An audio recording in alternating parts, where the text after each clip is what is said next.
Ladies and gentlemen, welcome tonight to another edition of a live race commentary on the channel, as it is the NASCAR Xfinity Series edition of the Call 811 Before You Dig 250 at Martinsville.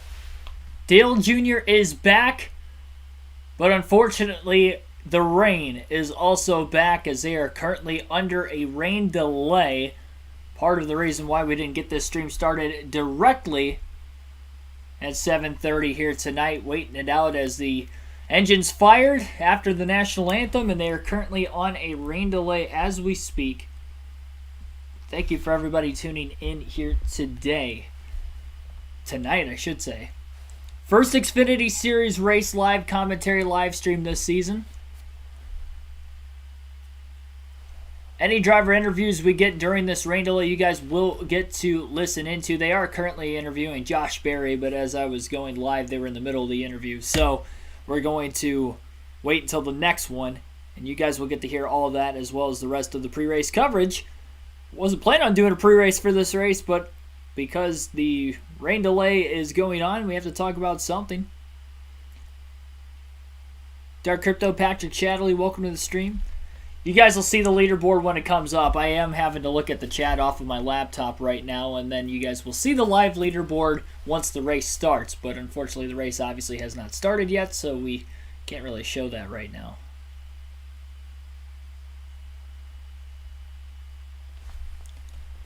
Gonna go plug my phone in real quick.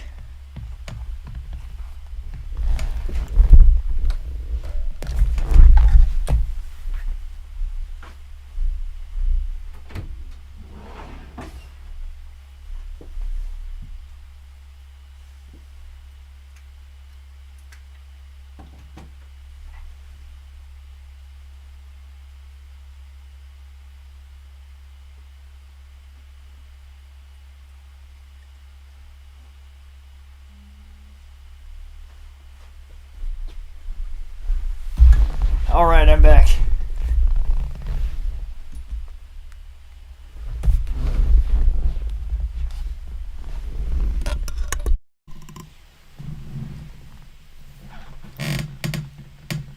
So again, if you're just tuning in, currently under a rain delay before the start of tonight's race at Martinsville.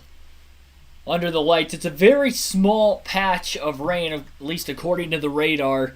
It just kind of popped up over the racetrack, so shouldn't be too long of a rain delay tonight, especially considering that this is a half-mile racetrack. It'll be probably the easiest track to dry off of any on the NASCAR circuit.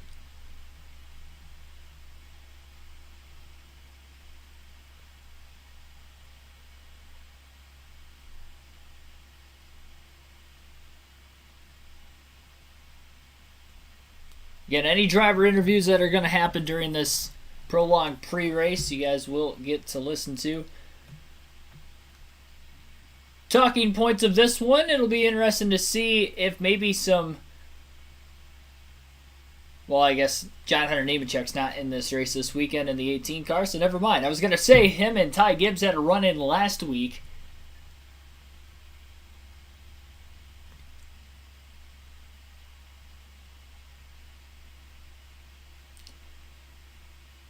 Sounds like Eric Jones and Austin Dillon, I believe, are on the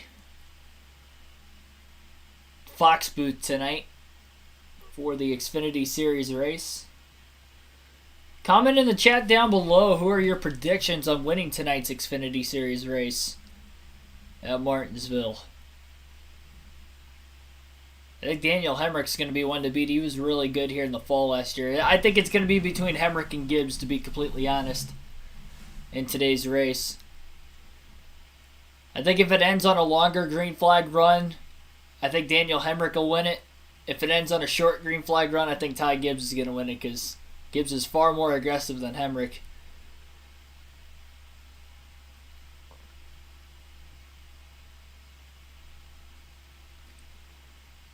And here is Noah Gragson with Jamie Little.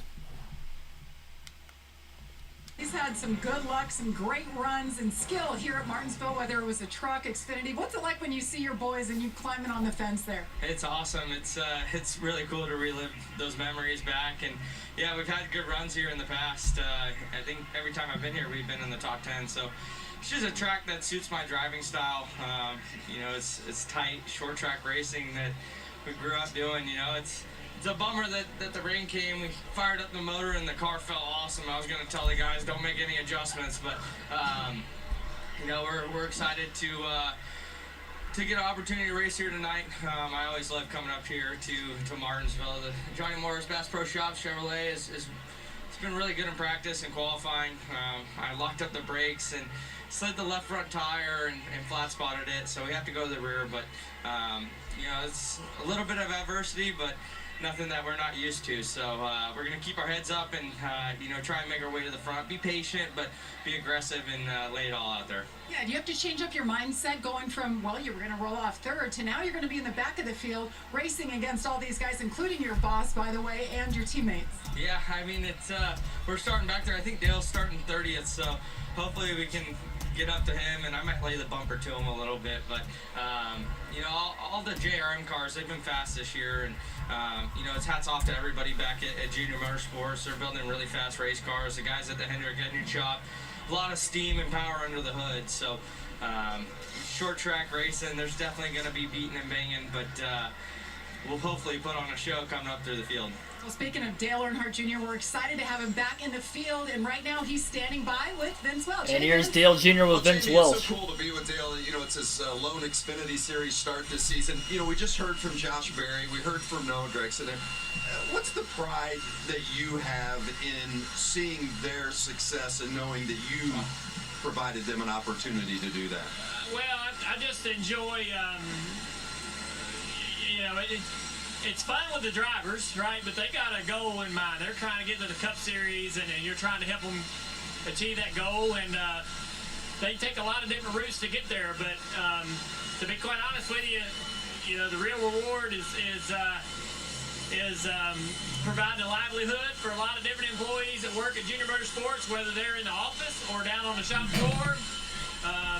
We try to run a stable business that's dependable, that they know is going to survive, and we try to do it the right way and make it a good family atmosphere that everybody feels comfortable in, and we like to win, right? Because that really makes everybody happy. But we got some hard-working people back home that love to see these cars on the racetrack, and I'm one of them, But tonight I get to get out there and play a little bit with them, and I don't know that I'll ever see any of those guys way up there in the front. It'd be nice to get up there. We'll see what happens, but they're so good. I thought that I could get in these cars and compete anytime I wanted, but you got to do this every week. This ain't a playground. This is a real deal. You don't just come up, show up, and think you're going to be able to run with these guys. You got to do this every week. You got to eat it, live it, breathe it, and I thought I was prepared when I got here, and I wasn't. They whooped me in qualifying. So I think it just highlights just how great these athletes or these drivers are. I want to say kids, but some of them ain't kids anymore. But we know the Cup drivers are the best of the best in the world, and these guys are right behind them. I saw on Twitter this week you posted that you sat in the car, you were so excited and made race car noises. Can we hear some of the noises that Everything else about that tweet was true. You get it. I only get to get fitted for a car once a year, so you hop down in there and you tug on the steering wheel and you lean on the headrest to make sure everything fits just right. And so everything else about that was true, but. I know that I only said that because I remember in like the 83 or the 84 Daytona 500, Cale Yarborough drives around the racetrack. He wins the race, wins the Daytona 500, and during his in-car camera footage of the race, he's making engine sounds. They couldn't figure out what it was forever. They were like, what is that noise? Every time we go to the in-car camera with Cale, there's a noise. And they figured it out. It was him. So who knew that Cale Yarborough was making engine noises his whole career out there on the racetrack, man? But, yeah, that's a lot of fun preparing for one of these races, and it reminds me of just how tough it is, and it helps me in that broadcast booth. Well, a lot of people got a big kick out of that tweet, myself included, and so great to have you back, Dale. Glad to be here. Yeah, let's go to Jamie. Again, that was Dale Jr. Jamie Little standing next to Justin Allgaier. Just a reminder that Dale Jr. will be starting at the rear of the field tonight after adjustments following post-race inspection. It must be a racer thing. You know, we describe everything with our hands or with engine noises, so it's only fitting when you're not in the car all the time. You got to make engine noises. Feel right at home. Well, you guys hopped in the car and then immediately had to hop out of the car. So I know people always want to know, what do you guys do during the downtime? So I just walked up to Justin, and apparently this is what is going down. Pop-Tarts right now. Is this fuel for the night? Well, there's a whole box full of snacks over here. I was digging through trying to find something to eat. They did have hot dogs, the famous Martinsville hot dogs, but I did not feel like that was a good, in the middle of a race, I don't know what this is like, snack. So, you know, it's, I hate it for not only us as teams, but for all the fans that are here, the fans that are at home watching. I mean, you know, the goal is to obviously get as many laps in as we can and make this thing go green to checkered right away. And unfortunately, we're in delay, so that kind of stinks. But you know what? I'm interested to see what the track does over the course of the race with the rain and with the lack of rubber. It's already obviously really cold down here. It's going to be interesting to see how this race plays out for sure. So our Brent Fresner, our Goldrick Camaro was really good yesterday in practice. We were good on the long run. Obviously, we qualified good, so we'll see what tonight brings. Hey, the best news. Michelle Marie Cave Miller, welcome to the stream as well. Again, for those of you just tuning in, just saw we are up to about 12 viewers as of right now. Currently on a rain delay before the start of today's NASCAR Xfinity Series race at Martinsville. Here's the leaderboard for the race if you're wondering why the leaderboard isn't on right now, so I can look at the chat, so I can allow my phone to charge. I was at work all day today and trying to make sure it's going to make it to the end, so during the rain delay I figured why not throw it on the charger for safety measures. All these drivers snacking. Showing Ryan Vargas snacking on some bugles, it looks like.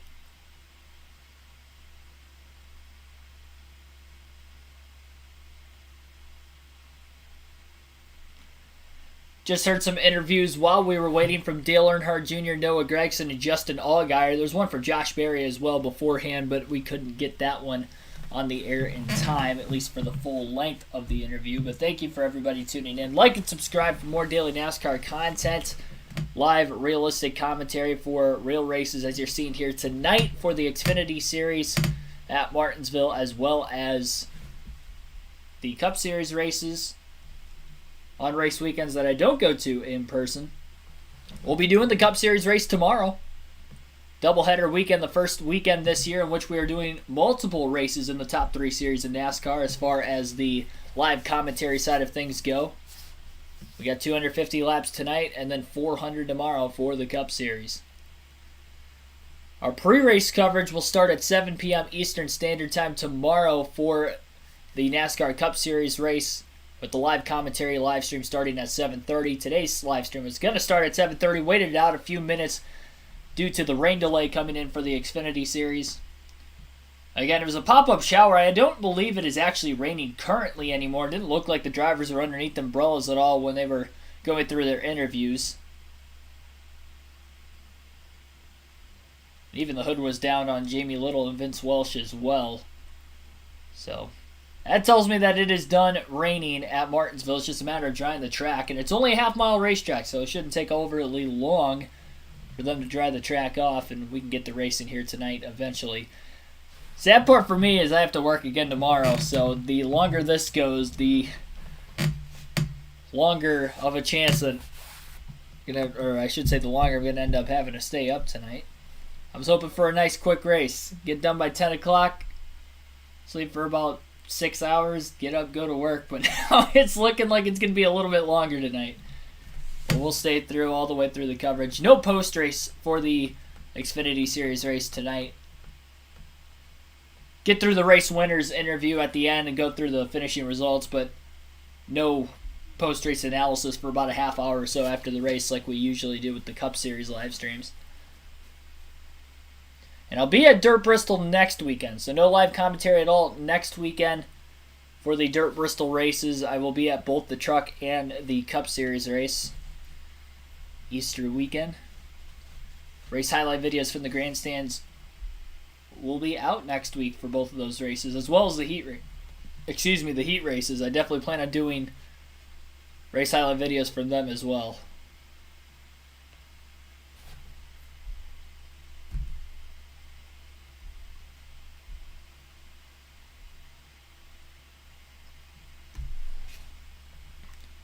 By the way, Patrick, Dale Jr. is in the Hellman's car tonight. The actual Hellman's car that is on the thumbnail is the paint scheme he is running in this race.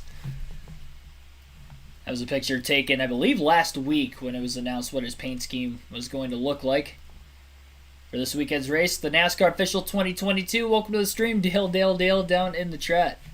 I'm going to call 911 before I dig up the bodies. Oh, my goodness. Yeah, I've seen a few of you guys already mentioning your comments about tonight's race name. I believe this is the same sponsor of the Phoenix race last season, which coincidentally was the first Xfinity race I commentated for last year. Fox Sports 1 crew is with AJ Allmendinger. Here's his interview. Earlier on our pre-race show, you said that you wanted to sit down with Steph Curry and have dinner with Steph Curry. We were debating, do you think he'd take the mouthpiece out for dinner, or do you think that thing would remain in there during the meal? He would for sure chew on it during it. He would chew on it, take it out for some food, put it back in, start chewing again. There you go. So speaking of food, Jamie McMurray, every time we get in a Sounds rain about delay right. situation, he always says, like, that's everything that they're doing. You guys are just eating food right now. Just eating food. How do you sort of plan your rain delays, AJ? I try not to eat a lot of food just for the mere fact that it's you can get yourself really full and not feel really good when you get in the race car, but overall, you just kind of sit it out. Yeah. Well, God bless you for having that quality, AJ, because I think most of us just go and eat. I heard just now a guy was eating Pop-Tarts. There's all kinds of hot dogs being consumed, all kinds of groceries. Listen, I want to talk to you a little bit about, we've talked about driver code. You were involved, obviously, with Ross Chastain in the Cup race. A little bit of bumper action between you two. But then last week we saw it with Ty Gibbs. And I feel like Ty has kind of developed a little bit of a reputation for being aggressive. It happened with Ryan Sieg at Vegas earlier this year. Just what is the perception of Ty from you and maybe from the other drivers in this series right now? Too aggressive, or is it acceptable? Well, I mean, I think, Jamie, it's part of those. We're in a situation now in NASCAR where everybody's really aggressive. So, I look at it as however somebody races you, that's how you race them back. And you can decide on what they do and what they don't do.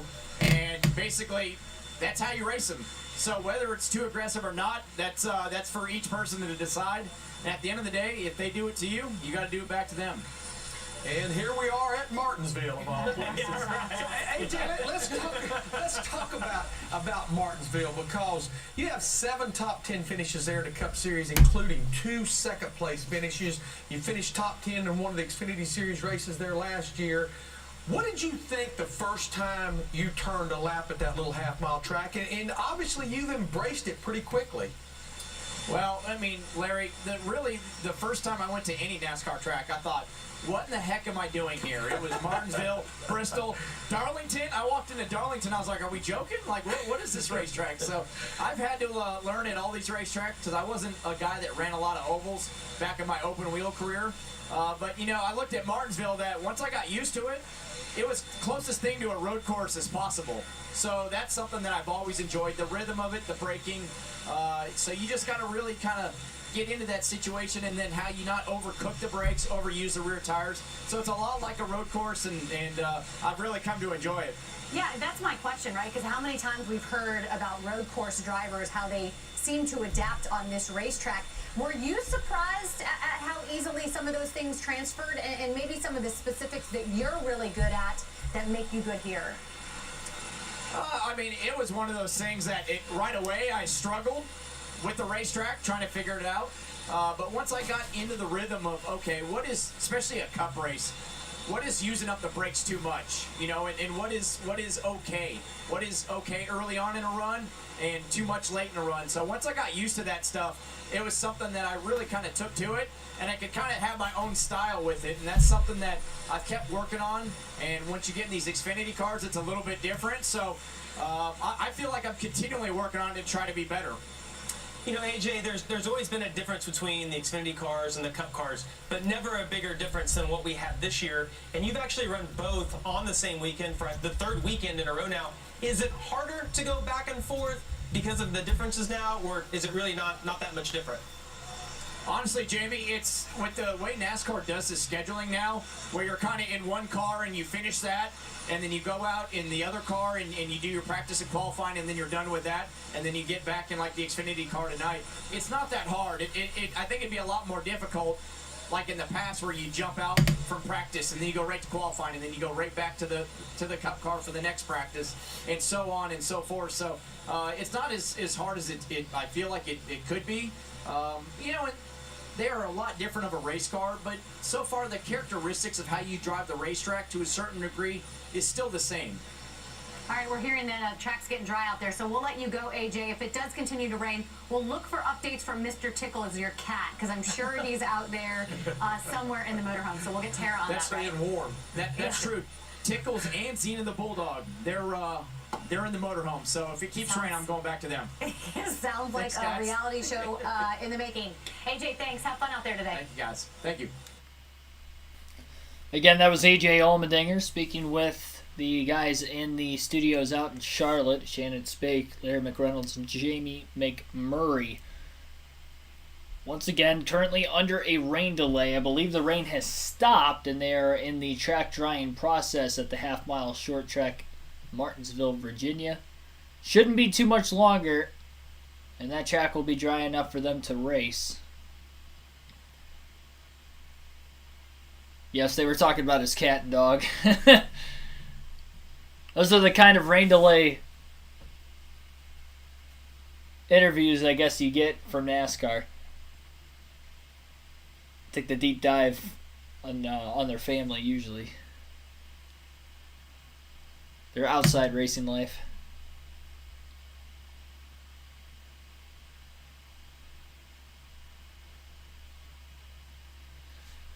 So one thing I wanted to look at while we were under the rain delay, which I thought would be interesting to show you guys, we're going to look at the top drivers in practice in today's NASCAR Xfinity Series race leading up to the race. Sheldon Creed was fastest in practice yesterday. Ty Gibbs was second fastest. Daniel Hemrick was third fastest. Myatt Snyder was fourth fastest. And Brett Moffitt also in the top five, so ended up seeing an Our Motorsports driver up there, as well as both RCR cars up inside, or I should say two of the RCR cars running inside the top five. Now, granted, Myatt Snyder isn't driving for RCR anymore, but that engine is an RCR affiliated, or an ECR engine, and it is an RCR affiliated car at Jordan Anderson Racing. Alex Labay was sixth fastest in practice. Dale Earnhardt Jr. seventh fastest. Ryan Truex running the 18 car, that part-time ride for Joe Gibbs Racing this weekend. He was eighth fastest. Austin Hill was ninth fastest, and Justin Allgaier was 10th fastest in practice. And then as far as the qualifying order, here is tonight's starting lineup for the race. Ty Gibbs was on the pole with a 19.728 lap time. Justin Allgaier outside of the front row. In row number 2, it'll be Noah Gragson and Ryan Truex. Row number 3 will be Sheldon Creed, Brett Moffitt, Landon Castle, Ryan Sieg in row 4. Daniel Hemrick and Josh Berry in row number 5. That will round out the top 10. Riley Herbst and Brandon Jones in row 6. AJ Allmendinger, who we just heard from moments ago, and Austin Hill in row 7. Jeremy Clements and Anthony Alfredo in row number 8. Brandon Brown and Alex Labay in row 9, with Mike Snyder and Parker Retzlaff rounding out the top 20. That will be row number 10. Sam Mayer and Howie DiSavino III. Never heard of him. We got some new short track faces. Local short track faces in the field tonight. He'll be in the 44 car. That'll be row number 11. Stephen Parsons and Joe Graff Jr. will be in row number 12. Jeb Burton and Mason Massey in row number 13. Kyle Weatherman, Shane Lee in row 14. Bailey Curry, Dale Earnhardt Jr. row 15. Again, Dale Jr. will drop all the way back to the rear of the field after adjustments following post-race or post-qualifying inspection yesterday. Jade Buford and Brennan Poole will line up in row 16. Row 17 will be J.J. Yaley and Ryan Vargas. David Starr and Derek Griffith will end up rounding out the field.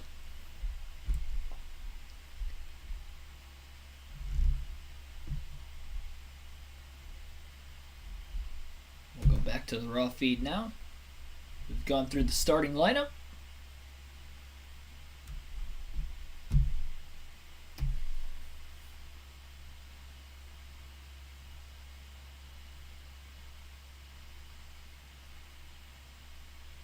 Am I going to do it live for the well? Yeah, that's what the stream is. We're just on a rain delay right now.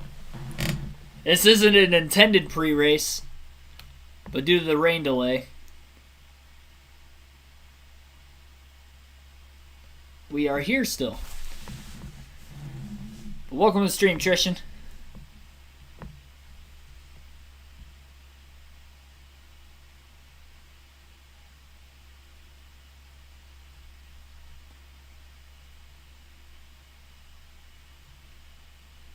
Drivers are back in their race cars right now as well. I don't believe they have fired the engines up, but we are about ready to get this race rolling. Not too long of a rain delay. It was supposed to start right around 7:50 as far as the drop of the green flag goes. So very, very brief rain shower kind of popped up over the racetrack about a half hour or maybe even a little less than that ago. Remember, the Xfinity Series Dash for Cash continues tonight. Josh Berry, AJ Allmendinger, Sam Mayer, and Ty Gibbs will be the 4 drivers in the Dash for Cash. Gibbs, of course, on the pole is the highest qualifying driver of the 4.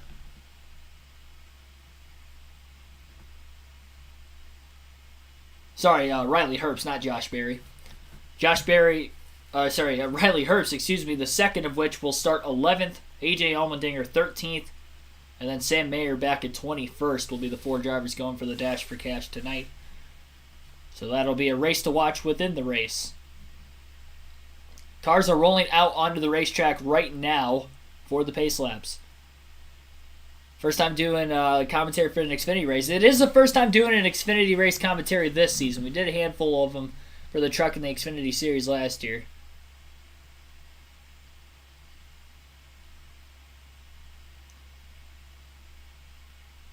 Apex 999, welcome to the stream. It was on a rain delay, and I guess we technically currently are on a rain delay, but the cars are on the racetrack as we speak, and we are about ready to drop the green flag for today's race as the rest of the cars are rolling off the pit lane right now. 3 pace laps, and we'll get going. They may have a competition caution because of the rain that just came through. I wouldn't be surprised if that happened. I haven't heard any word of it yet, but we'll have to wait and see, and I'll let you guys know if or when I hear something about it. Furfur Express, welcome to the stream as well. You guys will see the leaderboard as soon as the race starts, by the way. Already went through the starting lineup. Again, Ty Gibbs on the pole, Justin Allgaier outside of the front row.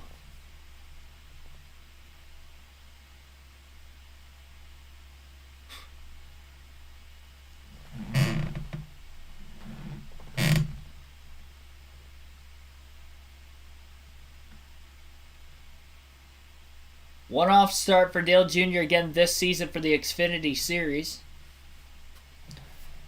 And I'm sure a lot of you guys down in the chat are going to be wondering where he is going to end up finishing by the end of this one. Derek Booth, welcome to the stream. Hopefully you're enjoying yourself at the racetrack. Stay warm. Stay dry as well. Hopefully you stayed dry. Looked like there were some pretty wicked winds that were going through there when the storm happened.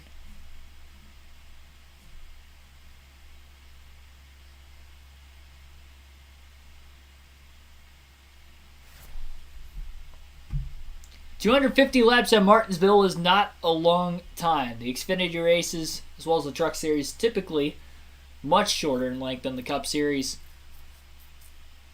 Sense of urgency will be key, and with this being a short track, the laps winding by quickly. Expect a lot of beating and banging going on here tonight.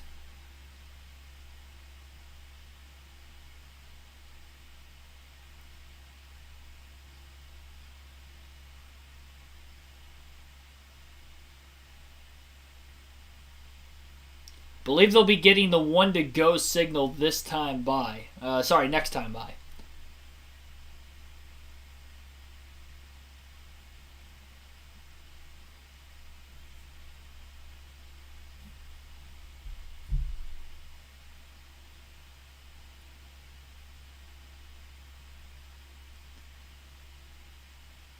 Appreciate you tuning in, though, tonight, Derek, even though you're at the racetrack. I don't know if you're going to be able to hear any of us, but... Well, me, I guess. I'm the only one talking, I guess, on the stream.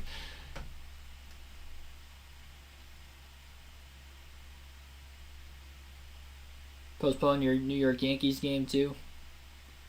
Yeah, I saw there were a couple of MLB games that got postponed. Justin Allgaier on his way through pit road, maybe checking the pit speed, I'd have to assume. Nobody else came down. He drove through pit road, and now they'll be on their way down. I think Allgaier just came down a lap early.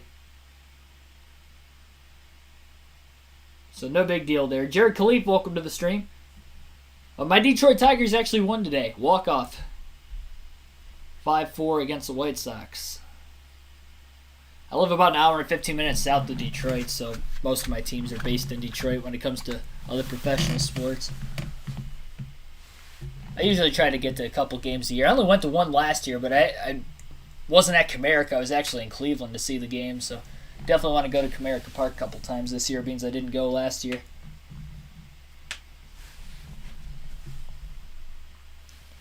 So they'll definitely be getting the 1 to go signal this time by.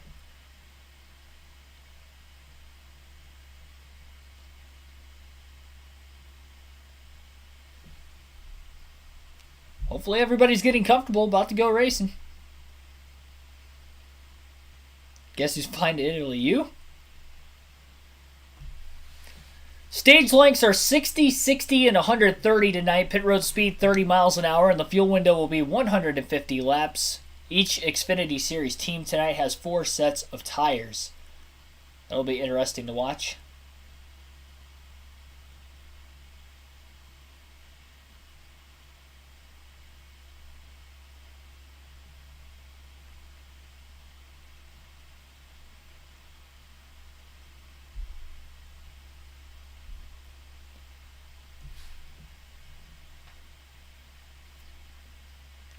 So they will only have to pit for fuel purposes once. I'd imagine we're probably going to see some pit stops at the stage ends, and that might be it considering the shorter race lengths.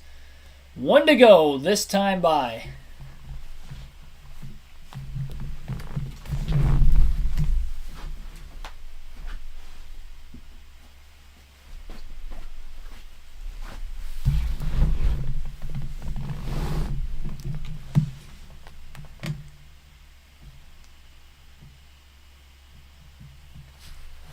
Get the chat on my phone real quick, so you guys can see the leaderboard on the screen throughout tonight's race as usual. Again, like and subscribe for more daily NASCAR content. I think we can get to 1.7 thousand subs by the end of the night. 250 laps of racing at Martinsville under the lights. The rain is gone, the track is clear, and the green flag is in the air as Ty Gibbs will lead them down into turn 1. Great launch on the inside lane, and he easily pulls clear of Justin Allgaier on the outside, and the 2-car of Sheldon Creed now underneath of Justin Allgaier. Smoke in the back of the pack off the exit of turn 2. Major smoke going to bring out a caution on lap 1 in turns 1 and 2.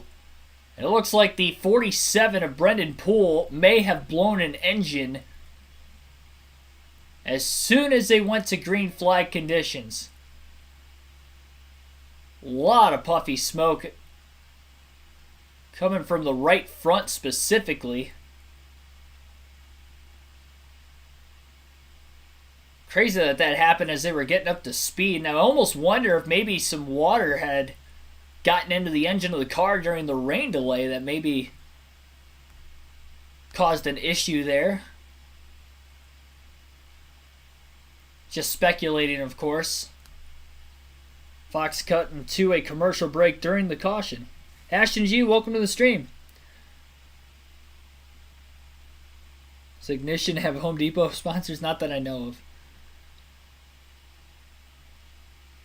Well, that didn't take long. Kind of a disappointing start to the race. Caution's out on lap 1 for the 47 of Brendan Poole blowing a motor as they were going through turns 1 and 2. And the only other thing I could think of is maybe he missed a shift as they were getting up to speed, but there wouldn't be that much smoke if he blew a transmission, I would have to imagine. The amount of smoke that was pouring out seemed like he had some sort of a engine issue there. And Pools Day will quickly come to an end right as it was getting started.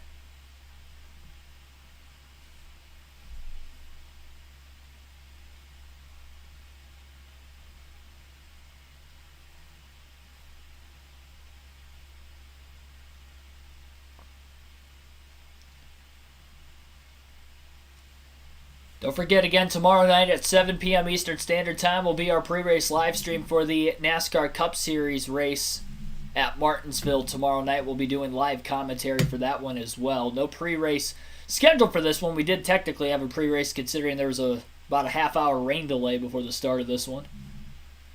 But we are underway, and we are under caution after a lap 1 blown motor for Brendan Poole in the middle of the pack off the start.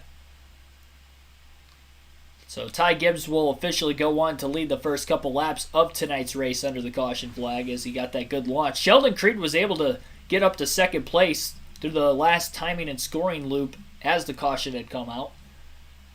So he'll likely be on the outside of the front row in the restart unless he chooses to go back to the inside row 2, virtue of the choose cone and the choose rule.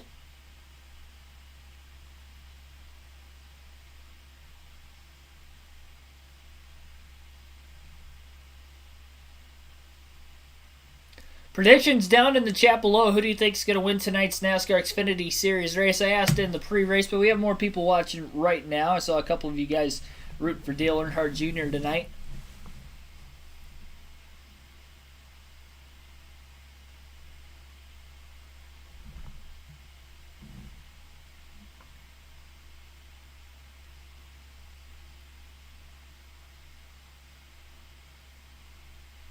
That's cute. Hey, I live with my parents because it's cheaper.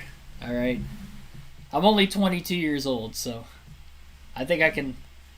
I think I can get away with it. I work a full-time job too. I could afford rent. I'm technically paying it at my parents' house, so I have to make my payments here. Good old Martinsville hot dogs. I highly recommend if you head to Martinsville. I didn't know they had one in the infield, too. That's pretty cool. That guy looks excited.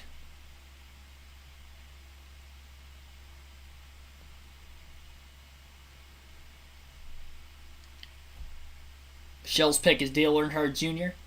Put some Speedy Dry on the racetrack right now after the blown engine in case there was any fluids leaked from the 47 car after heavy smoke had poured out of the car on lap 1. Off the exit of turn 2.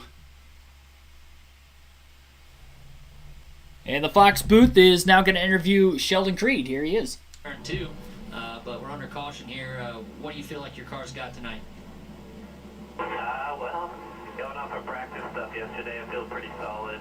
Bought a couple little things, but overall the guys did a really good job on our wheeled Chevy Camaro, and yeah, so we have for the 54 here early. Hopefully I can tell the guys what the car is doing, make good adjustments, and be there at the end. Yes, sir. Obviously you're going to do all you can to get around this 54. Where do you feel like your car is going to make its gains throughout the night, or where do you want to be able to beat this 54? Yeah, I feel like if I can get in the corner and roll really fast to be there on exit with them, it's going to be important. So, going to focus on that, trying to get next scope on exit. Obviously, it's a lot harder to do than said. So, yeah, we'll see what we have here early and just try to run a smooth race, be there at the end. Well, thanks for chatting with us. I know your spotter, Brandon Manesh. He's my spotter on Sunday, so you guys have a good night. We'll be cheering you on all night. Thank you, guys. Again, that was Sheldon Creed.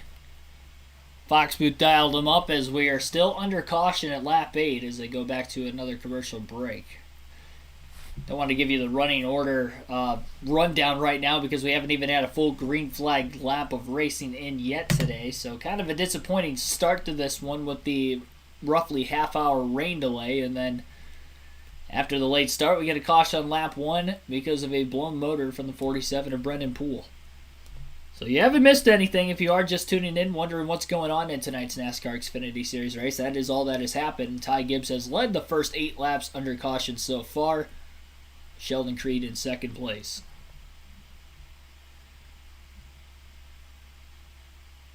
Keegan's homeless.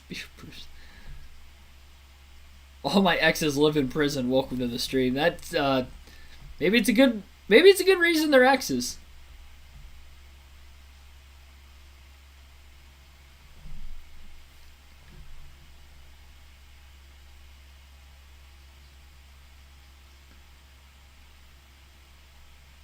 Yeah, I'm 22 down in the chat, not 32.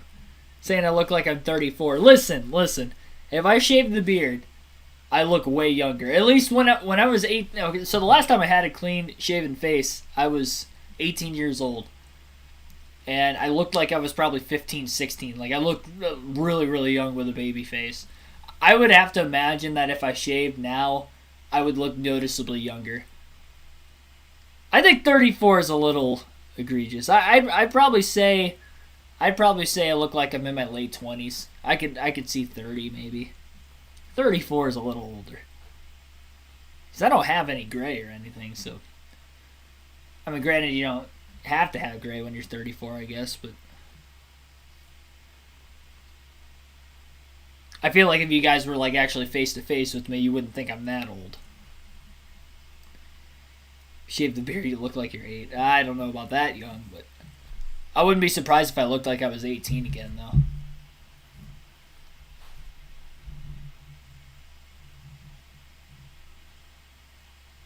I don't plan on shaving anytime soon. Like, I'd maintain it, though. You know, I'd trim it. Trim the sides down. I'm alright if I have length on the bottom, but I don't like it getting too bushy on the sides.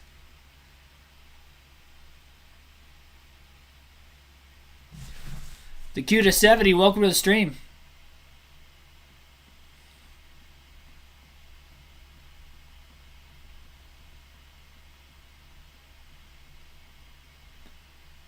I think she was talking about not racing in the... She was going to race in the truck race. She was talking about the...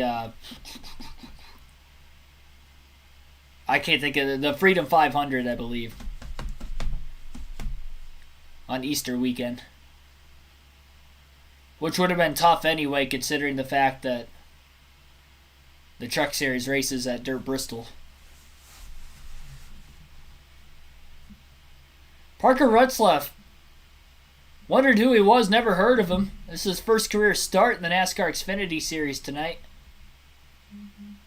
Races local short tracks in Wisconsin. Getting his first start. He's driving the 38 car. Interesting to see how he does here today. Do I wear pants when I commentate? Yes. And I proved that just a little bit ago when I got up and got my phone off the charger before the race started. So, trust me, I wear pants. I have to get up from time to time. That would just be unprofessional, not wearing pants. And a realistic commentary. Do I have 164 scale diecasts? I have a ton of them, and a lot of them were from when I was a kid, but bought a few in recent years. The only ones I've gotten in recent years would be Ryan Blaney ones at the racetrack. But I don't even buy those anymore because I've been building up that diecast collection behind me with the 124 scale, so I don't really buy 164 anymore.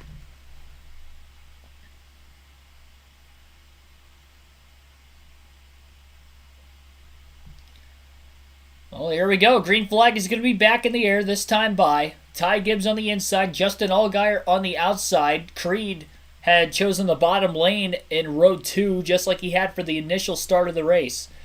0-2 of Brett Moffitt does not take off well into turn 1. He's going way wide. There's a problem with Brett Moffitt in the 0-2. He is very slow down the backstretch as cars are going inside, 3 wide to the bottom to try and clear him.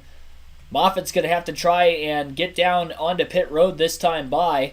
Challenge for the lead on the outside, though, right now. It's Justin Allgaier with a much better start than what he had initially. Ty Gibbs is not clear yet down the back straightaway the second time through. Allgaier did not get down to the bottom when he had a chance, though. Instead, with racing Gibbs an extra lap, it allows Sheldon Creed to get to the inside and make a clean pass for second. Allgaier finally will be able to get down to the bottom behind Creed and in front of Ryan Truex in fourth. Not sure if Moffitt had pulled into the pit lane or if he was able to get back up to speed and file himself in line somewhere. But definitely a terrible restart for Brett Moffitt despite the fact he was in 6th place. Great qualifying effort, qualified in the top 5 as well. Had a great car, was top 5 in practice. He was going to be one to watch for as far as the underdogs go. And Moffitt is on pit road right now in 37th, unfortunately. Seems to be waiting through that rain delay at the start of the race to just have issues at the very start anyway for drivers like Moffitt and Poole.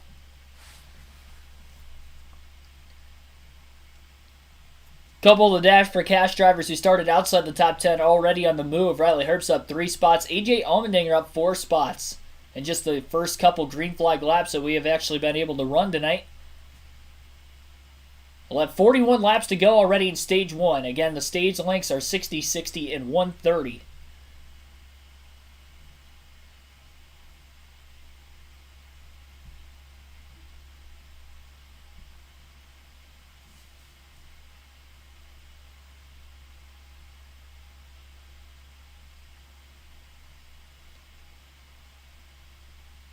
Again, the Dash for Cash drivers this weekend are Ty Gibbs, who is in the lead, Riley Herbst in 8th, AJ Allmendinger 9th, and Sam Mayer in 16th. Mayer started 21st, so he's also up 5 spots from the start of the race. I think Moffitt obviously would have been one of those spots for all 3 of the drivers who have moved up at least a couple positions of those Dash for Cash drivers. Ty Gibbs out to about a 7/10 of a second lead over Sheldon Creed right now, and about 2/10 of a second behind him is Allgaier. Ryan Truex in 4th. Landon Castle rounds out the top 5. A 9/10 of a second off the lead is Allgaier. Ryan Truex 1.3 seconds off the lead, and Castle is 1.7 seconds off the lead. Sheldon Creed's got a lot of pressure behind him right now, seemingly holding up both Allgaier and Truex. A little bump off the exit of turn 4 that time from Allgaier as he's trying to say, hey, I am here, I am faster, let me go. But Creed is holding on for now. Allgaier late into the braking zone to beat Creed down to the bottom into turns 3 and 4, and they are side by side, door to door for second as they make contact off of turn 4. Drag race into turn 1.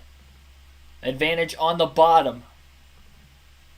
Any rubber that was laid down from the truck race last night, it was washed away during that rainstorm at the start of this one today. So that outside groove is just not going to be existent, at least for the start of this race. And I'd have to imagine with it only being 250 laps tonight, very likely that there will be no outside lane throughout the course of this race in general. But we'll see as the race progresses, if we have long enough green flag runs, if the rubber will lay in enough for that to be a potential line by the end. Creed is pinching the cars off to the bottom who continue to get around him. Contact between the 10 and the 2 that time. Creed files himself back in line and punts the 10 car, at least attempting to, up the track as Castle moves up to 4th place. Creed maybe showing a little bit of displeasure. Castle rubbing up alongside of him that last corner through.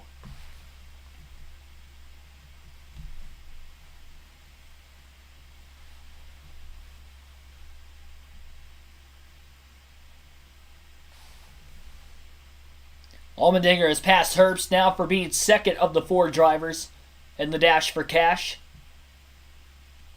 Moving up to the 8th position. Couple more spots right in front of him up for grabs as well of Ryan Sieg, Daniel Hemrick, and then Sheldon Creed holding all 3 of those guys up in 5th. Creed qualified well, and I wonder if his car is more on the trimmed outside because he has moved straight backward since the start of this race. They're jumping the second on the restart. Sam Mayer still working himself forward. Known for being a very good short track racer. Remember, he got a win in his first career NASCAR Truck Series race at Bristol at the age of 16. running full-time for Junior Motorsports in the Xfinity Series this year. The number 1 car, he ran part-time last season. I'd say a much better start this year to his season versus what he ran for most of the year part-time last year in the Xfinity Series.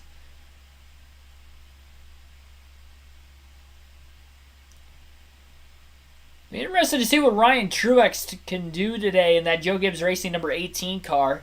Qualified well. Again, he was top 5 in practice as well. He's in 3rd in the early going of this race, about 2.6 seconds off the lead. Kind of in a land of his own, I guess, if you will. Say he's about a little over a second ahead of Landon Castle in 4th, and he is about 9/10 of a second behind Allgaier in 2nd. The lap times since Allgaier has moved up to 2nd place, passing Sheldon Creed, aren't quite as quick as Ty Gibbs, who leads this race still, as they've been pretty even with one another for the most part. Allgaier's been within 1.6 to 1.8 seconds off the lead consistently, not really going forward or backwards.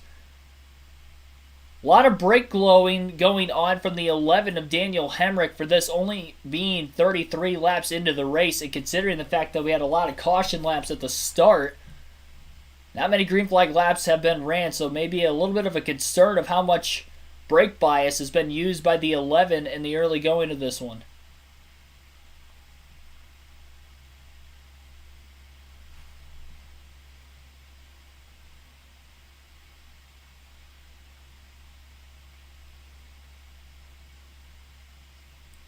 Why does it take 13 laps to get back in line and restart?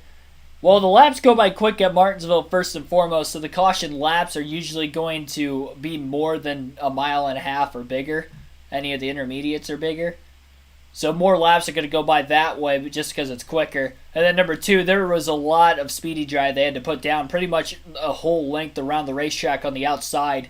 When Weatherman was blowing smoke, he pretty much blew smoke as they were entering turn 1, and he stayed out and missed pit road that first time through too. So they had to pretty much put a trail of speedy dry all the way around the outside of the racetrack. Billy Carjoy, welcome to the stream.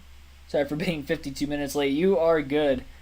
Not too late into this race. We're on lap 35 right now. We'll take the full field rundown with 25 laps to go in stage 1. Ty Gibbs is your race leader. Now only 1.1 seconds ahead of Justin Allgaier. Ryan Truex is in 2nd, 2.2 seconds off the race lead. Ryan Truex in 3rd, 2.2 seconds off the lead. Landon Castle sits in 4th. Sheldon Creed rounds out the top 5. Ryan Sieg is in 6th. Daniel Hemrick back to 7th. AJ Allmendinger up to 8th. Josh Berry in 9th, and Riley Herbst rounds out the top 10. Brandon Jones in 11th, Austin Hill 12th, Brandon Brown 13th, Sam Mayer 14th, Jeremy Clements 15th, Parker Retzlaff 16th, Anthony Alfredo 17th, Noah Gregson now up to 17th, Alfredo back to 18th, Myatt Snyder 19th, and Jeb Burton rounds out the top 20. Alex Obey in 21st, Stephen Parsons 22nd, Joe Graff Jr. 23rd, Mason Massey 24th, Bailey Curry 25th, Jay Buford 26th. 27th is David Starr. Dale Jr. up to 28th after having a start at the rear of the field after body modifications following post-race or post-qualifying inspection.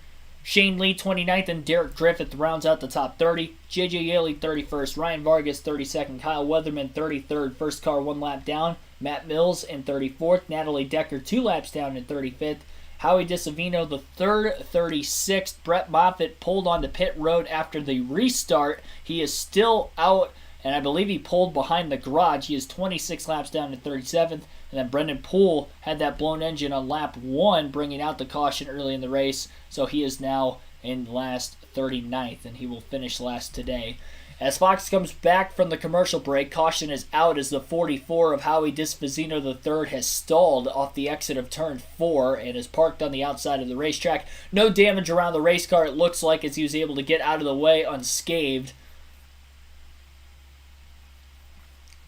But the caution is out nonetheless, and we'll have a restart with less than 20 laps to go in stage number 1. Major Kenneth Withrow, welcome to the stream. Get more commercials.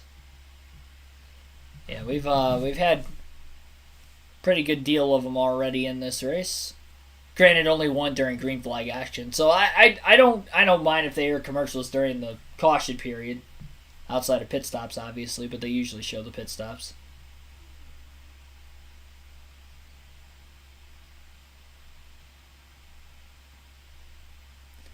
Be interesting to see if any drivers pit towards the rear of the field right now and then choose to stay out during the stage break. With the track being pretty much on the greener side of things with that rainstorm and that rain shower going through in pre-race, there's not a lot of rubber on the racetrack, so the tires are probably going to wear out a little bit more in the early going of the race versus later in the race as the rubber starts to get laid down, especially if you've been stuck on the outside off the restarter. Just from being slower than maybe the cars that are getting around you on the bottom, you're going to chew up a little bit more of your tires with even less rubber the higher and higher you go up the racetrack in the corners. The race is on Fox Sports 1 tonight. The Cup Series race also on Fox Sports 1 tomorrow night. Seth Thomas, welcome to the stream. Will there be 800 more cautions? There has been 2 already. Ty Gibbs has led all but 1 lap in this race. Justin Allgaier was able to lead that first lap after the last restart on the outside, but Gibbs was eventually able to actually get around him as Allgaier was never able to clear Gibbs. Surprised Allgaier held on as long as he did. I think that just goes to show how strong of a car he has. Once he fell to second before getting around Creed, he was about 1.7 seconds off the lead, and it looked like he closed into 1.1 before the caution came out. So Allgaier definitely has some speed in that JRM number 7 car. Some cars outside the top 15 coming onto pit road who might have qualified a little bit poorly, taking fresh tires as each team has 4 sets of tires. Noah Gragson is on pit road to take 4 tires. So is Dale Earnhardt Jr. as well as the 21 of Austin Hill. Hill's already won 2 races this season. Has won 1 race this season. The season opener at Daytona. Gragson wins the race off of pit road. We'll see who all pitted this time. Looked like the 66 was also down in the pits. The 31 of Myatt Snyder was on pit road. Yaley in the 66 car, by the way. The 07 was in as well. About 5 or 6 drivers came to pit road. Mark DeMars, welcome to the stream. 20 people watch right now. Like and subscribe for more daily NASCAR content. Live race commentary, live streams for the race weekend races, the real races on the race weekend, as you're seeing here tonight with the NASCAR Xfinity Series at Martinsville. Doubleheader this weekend, though, as we will be commentating the race tomorrow as well for the NASCAR Cup Series. That one will also kickstart at 7:30 p.m. Eastern Standard Time. A little later start tonight with the rain delay. I think the official start time was right around 8:20. Again, this is the second caution of stage number 2. Brennan Poole blew an engine on lap 1, and now the 44 has stalled off of turn 4 to Savino the 3rd. Keep an eye on Parker Rutzlaff in the 38 car tonight. He's already up to 15th. He qualified 20th. This is his first career start in the NASCAR Xfinity Series. He's a local short track racer from Wisconsin. They had a little bit of info on him during the pace laps before the race had started. Never heard of him coming into the night, but he's looking good early on in the 38.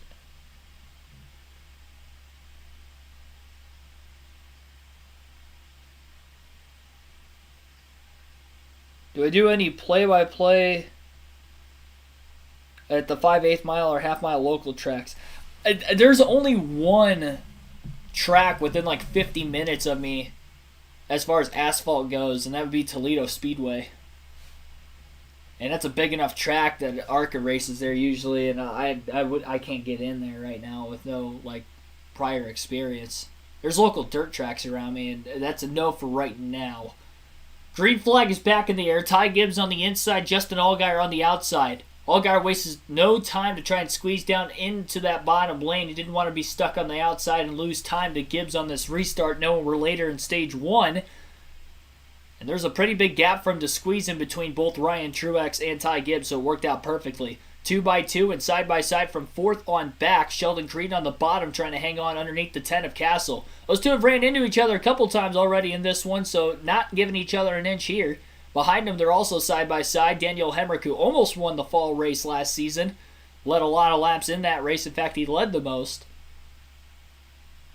He's on the bottom with Ryan Sieg on the outside as they continue to go side-by-side. Sheldon Creed finally clears the 10 of Castle. Castle with a crossover move in turns 1 and 2. He runs back into the side of him again down the backstretch. And more contact, and that almost sent the 2-car around in turns 3 and 4 as he was completely sideways. The 10 and the 2 have been absolutely leaning on each other since the start of the race.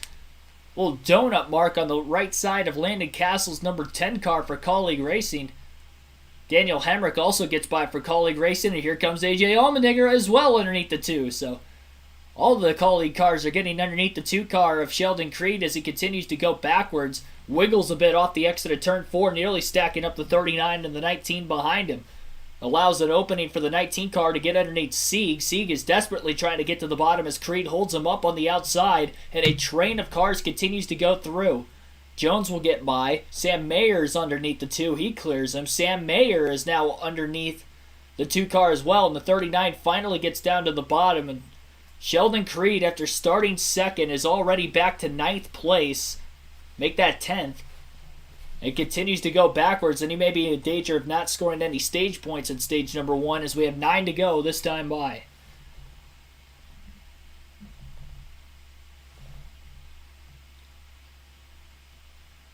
Gibbs has about a half a second lead right now over Justin Allgaier. 9/10 of a second off the lead is Ryan Truex in third. Landon Castle is fourth, 2.5 seconds off the lead, and Daniel Hemrick, 2.8 seconds off the lead, rounds out the top 5. AJ Allmendinger in 6th. Brandon Jones 7th, Josh Berry 8th, Sam Mayer 9th, and Sheldon Creed currently rounds out the top 10 with 8 to go in stage 1. Allgaier not really closing on Gibbs on these little bit older tires at the front of the field. Of the drivers who took fresh tires, or took tires on pit road, I believe the 31 of Mike Snyder, no, never mind, it looks like Noah Gregson is the highest running of those drivers, Gregson in 19th. It'll be interesting to see if those guys will stay out of the pit lane during the stage break. Now, ideally, the drivers who did not pit during that last caution don't necessarily have to pit at the end of this next stage.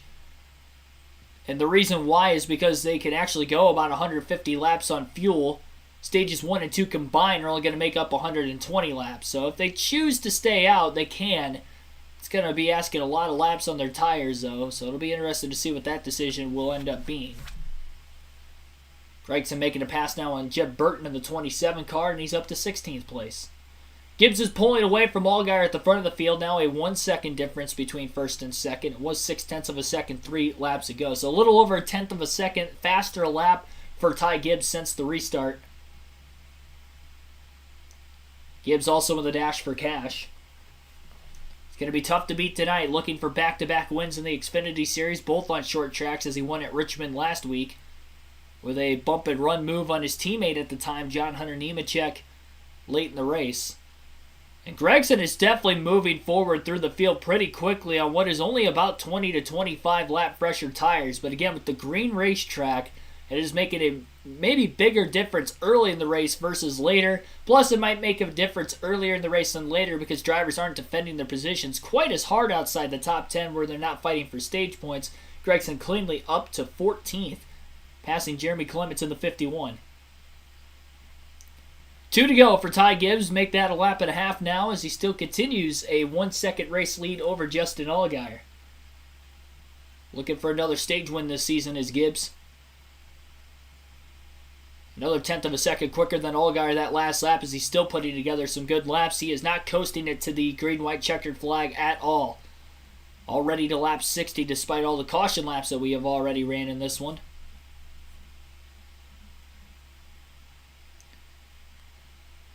Working their way off of turn 4, Ty Gibbs will win stage number 1.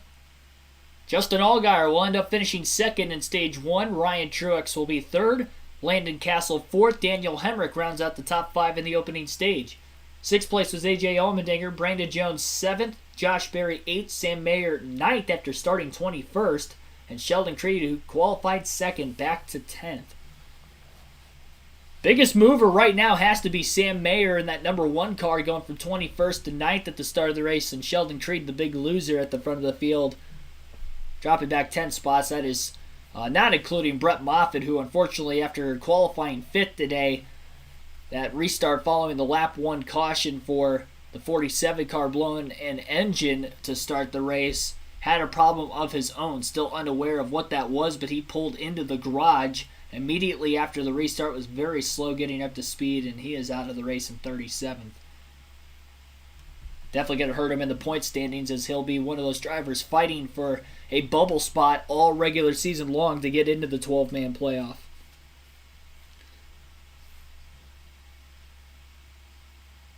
I think Ty Gibbs will be required to pit. Well, they don't have to pit if they don't want to.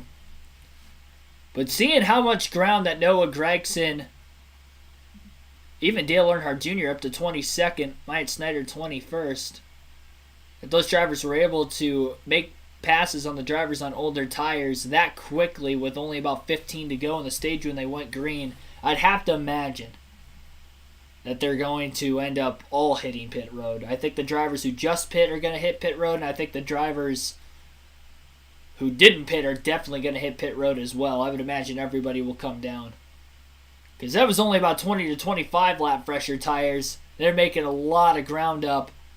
If we do have a long green flag run in stage 2, that's going to hurt those drivers who end up staying out of the pits, and they're going to go straight backwards. And it's going to be tough to get that track position back, knowing how vital it is at Martinsville, on any track in general, but Martinsville, which is primarily a one-groove racetrack, have to be aggressive to make passes here. Be willing to use the bumper.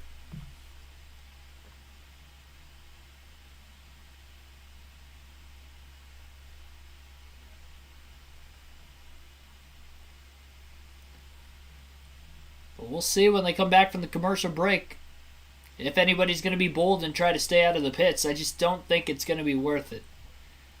It may be worth it for, say, Myatt Snyder and Dale Jr. who pit during that last stop, Austin Hill as well. And the only reason I say it may be worth it for them is because they were further back. Gragson already worked himself up to 13th by the end of the stage. I think he should stay on the same strategy as the leaders. He's got a fast race car. The other junior motorsport cars are looking really fast as well, as the entire field seems to be coming onto pit road this time. 4 tire stops, I'm sure, all the way around. Nobody will be taking 2 tires, at least early in the race tonight.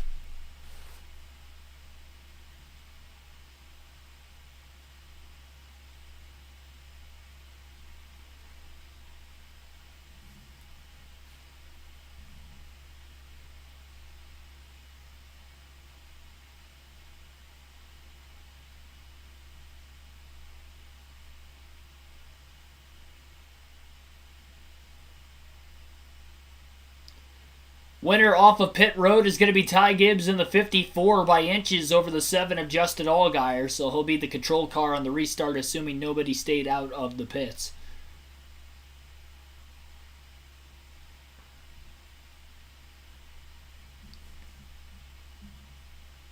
So Noah Gragson stayed out of the pits, so did J.J. Yaley, Austin Hill, Ryan Vargas, Myatt Snyder, Dale Jr., Jade Buford, Derek Griffith, Joe Graff Jr., who were all the cars that hit pit road.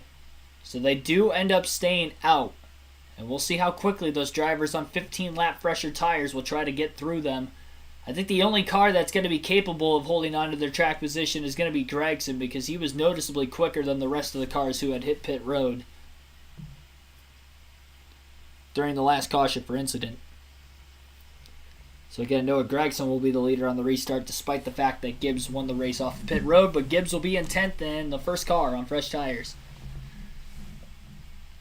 Maybe the better opportunity for guys like Allgaier, Truex, Allmendinger, Jones, Hemrick to perhaps get around Ty Gibbs now that he'll be in heavy traffic on the restart. It's also a danger spot as well, restarting that far back, especially when you consider the fact that there's some drivers up there that aren't used to running up towards the front of the field, like Jade Buford, Derek Griffith, Joe Graff Jr.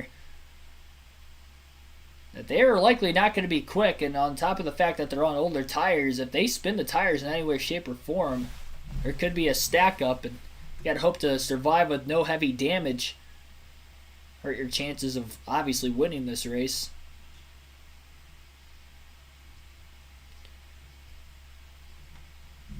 It's another reason why you try to keep the track position when you can, because you just never know what's going to happen back in the pack on the restarts.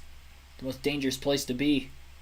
Usually when you see cautions on the restart, they're usually mid-pack. Very rarely at the front of the field. Unless it's maybe late in the race when they're fighting it out for the win. But middle of the race like this, it's a danger zone.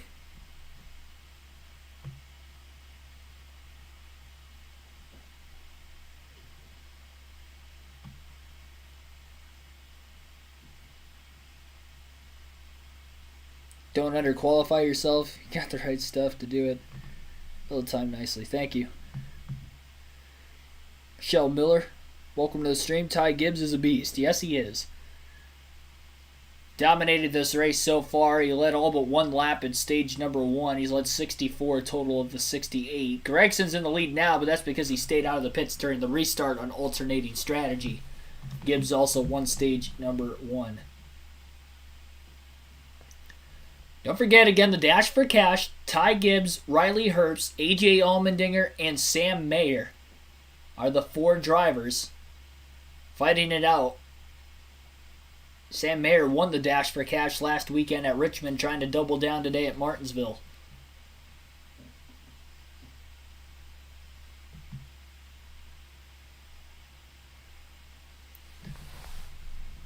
Yeah, I said Ty Gibbs and Daniel Hemrick were my favorites in the pre-race show, that if it ended on a short run, I was going to have Gibbs win, and if it ended on a long run, I was going to have Hemrick win, because I noticed off of the lap averages in practice, it seemed like Daniel Hemrick was faster in the longer runs. The problem is he's kind of back in traffic. I noticed he was moving forward, though, towards the end of the stage before the stage end came.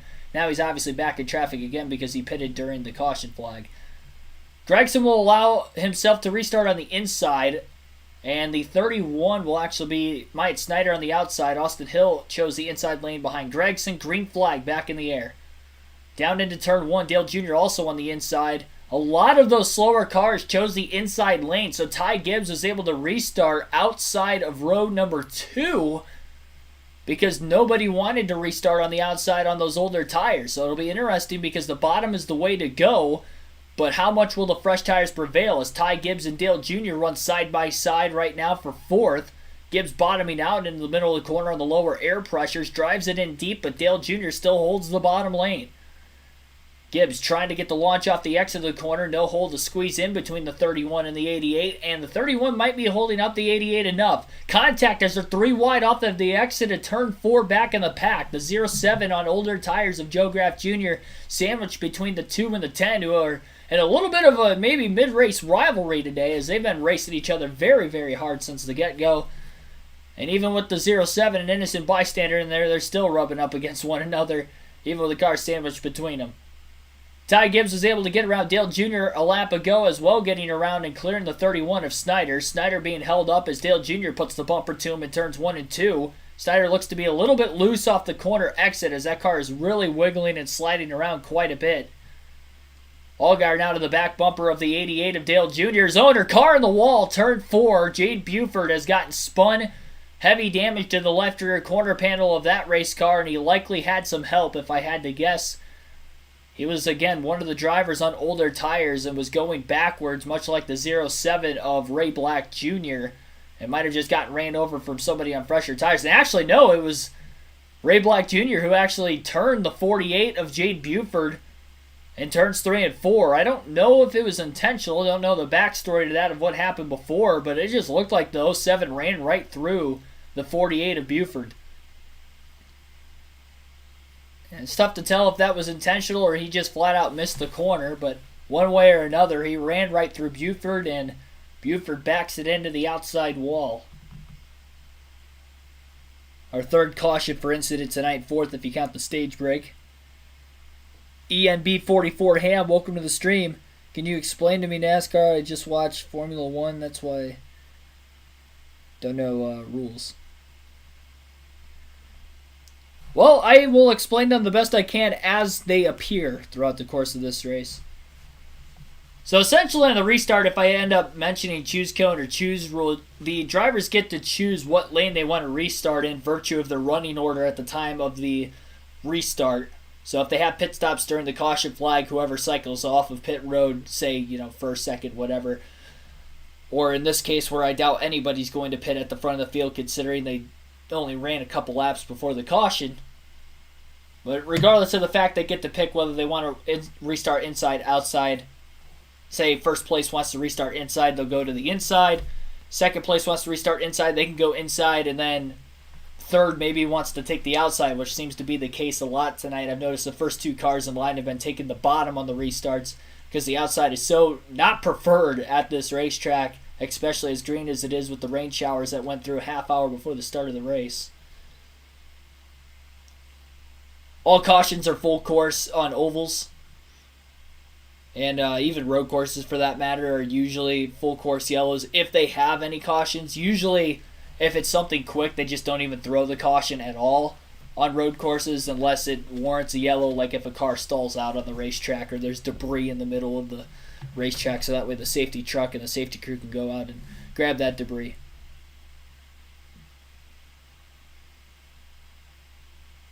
Ty Gibbs is, again, already back up to third. He did restart outside of row 2, though. Again, all those drivers on old tires, excluding Myatt Snyder in the 31, elected to restart on the inside.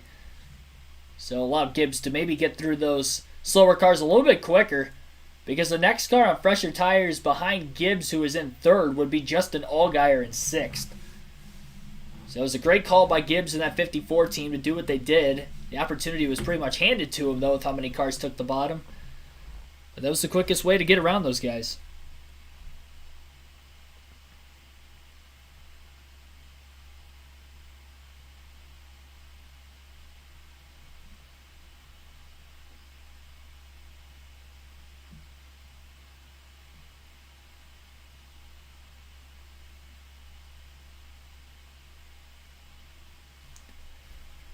Next restart's going to be even more intriguing to watch, considering Noah Gragson has more company for the fresher tires of Ty Gibbs. And Gibbs will be in third. And if other restarts have shown, the top two have been picking the inside lane. I'd have to imagine with Austin Hill being on older tires that he's likely going to choose the inside. They'll get the one to go signal this time by. Gregson to the inside on the restart, so is Austin Hill. Ty Gibbs, again, will be the first car on fresher tires to choose the outside, but this time he'll be on the outside of the front row. You'd have to imagine he's going to have a better launch on the restart than the 9 car. He may have a chance to get around him. In row 2, again, Hill will be on the inside. Dale Jr. will be on the outside of row 2. He's making the one-off start in the 88 car for his own team. Remember, in the Xfinity Series, you could start more than 4 cars. There's no limit to how many cars a single owner can field, unlike in the Cup Series with the charter system that you can only field 4 at a maximum. Earl Arnold Jr., welcome to the stream. Pace car is on pit road and it worked their way into the Geico restart zone off of turn 4. It'll be Noah Gragson inside, again, row 1. Ty Gibbs on the outside on fresher tires, about 15 lap fresher tires. Green flag back in the air. Gregson still gets the launch on old tires. And he is likely going to be clear of Ty Gibbs off the exit of turn 2, but Gibbs is going to be able to clear the 21 of Austin Hill for second place back down to the bottom. Dale Jr. and Myatt Snyder still stuck on the outside. Now Snyder moves to the inside of Dale Jr., and it looks like Ryan Truex in the 18 is on the outside behind Dale Jr. right now. A lot of contact in the middle and the back of the pack. We're going to be seeing that all throughout the course of the night around this half-mile short track, the shortest track on the circuit for the Xfinity Series. Gibbs is about 0.2 of a second now behind Gregson. I'm sure he won't waste any time whatsoever trying to make a pass for the lead, especially before maybe drivers on fresher tires can get up to Gibbs and challenge as well. But with Snyder and Dale Jr. going side by side, it's a little harder for those drivers on fresher tires to get through as there's nowhere for them to get through. Snyder cleared Dale Jr. finally off the exit of turn 2 that time, and that allows the drivers on fresher tires to get underneath the 88 of Jr. Justin Allgaier makes the nice clean pass. Brandon Jones is on the inside of him, and Ryan Truex will move down to the bottom. He had a hole open, so he's no longer behind the 88 on the outside. He follows Brandon Jones, and he should be able to pass Dale Jr. on those fresher tires for 7th. About 38 laps to go in Stage 2 after the restart of that most recent caution. Run down to the top 10 would be Noah Gragson is the race leader by about 1/10 of a second over Ty Gibbs. Austin Hill is 0.7 of a second back in third. Myatt Snyder in fourth, 1.5 seconds off the lead. Justin Allgaier 1.6 seconds off the lead in 6th. 7th place is Dale Earnhardt Sixth place is Brandon Jones, Dale Earnhardt Jr. in 7th. Ryan Truex still in 8th. Has not gotten around Jr. yet. Now he has gotten around him. And Dale Jr. actually back to 9th as Allmendinger is up to 8th. Landon Castle rounds out the top 10. Allgaier put a major bump and run on Myatt Snyder. Nearly caused the 31 car to spin out in the middle of turns 3 and 4 a couple laps ago. He's left him in the dust. Brandon Jones will move up to 5th, passing Snyder as well, who again stayed out of the pits a couple cautions ago because he pitted towards the end of stage number 1. Ty Gibbs is maybe being a little bit more patient, trying to find a way to get around the 9 car cleanly. But with this, again, I mentioned it a lot already, but being a greener racetrack with the rain going through, it's going to be harder to really try a setup move up high, dive it, and diamond the corner down to the bottom in the middle to exit to get the run off the exit of the corner. You can tell Gibbs is trying to do that right now, but there's really just no grip there. There's no rubber, not enough rubber laid down on the track right now. That's part of why we're seeing a lot of these cars slide off the exit of the corner all the way through the field, regardless of their handling. Fox going side by side. Gibbs finally outbreaks Gregson down to the bottom in turns 3 and 4. And he will blow by the 9 car. Nearly clear at the start-finish line. I think Gregson just let him go into turn 1, dives back to the bottom. Now Gregson puts the bumper to Ty Gibbs into turns 1 and 2. Surprised he tried to get him back that way. Gibbs passed him cleanly. And with Gregson on older tires, I don't think he's going to be any competition right now for Gibbs. But great call on the strategy, because before Noah Gragson pitted for those fresher tires at the end of stage number 1, he was back in 17th. He drove up to 13th as it was just before the end of the stage alone, even restarting towards the back of the field. Gregson has a fast car. If he can get to even tires at the end of stage 2 and hang on to about 2nd, 3rd place, I think he could be a threat for the win. Again, he did win here last in the fall. That's how he clinched his way into the championship for last season. Junior keeps falling back. Yes, he's on older tires right now. Oh, and now Allgaier goes up the racetrack. Makes a big save in turns 1 and 2. Might have had some help.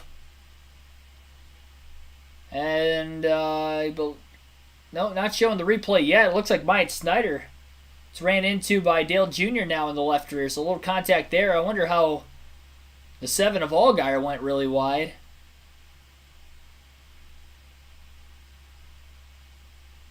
Myatt Snyder got punted by the 2 car, it looked like, as well, of Sheldon Creed. Heavy damage to the front bumper of Creed's race car.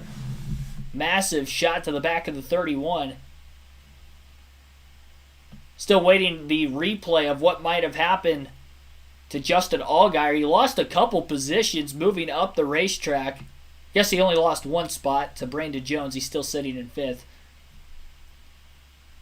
He's now about 3.1 seconds off the lead. It was a 1.5 seconds.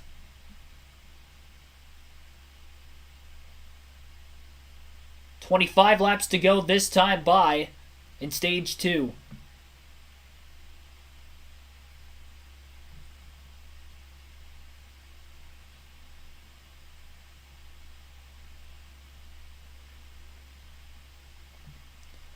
I don't think Brandon Jones was close enough behind the 7 to move him, but maybe he was.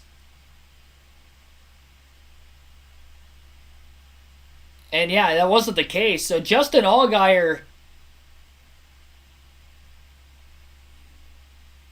looked like the left rear tire was kind of chattering, almost as if it was going down. Really wheel hopped the corner quite a bit.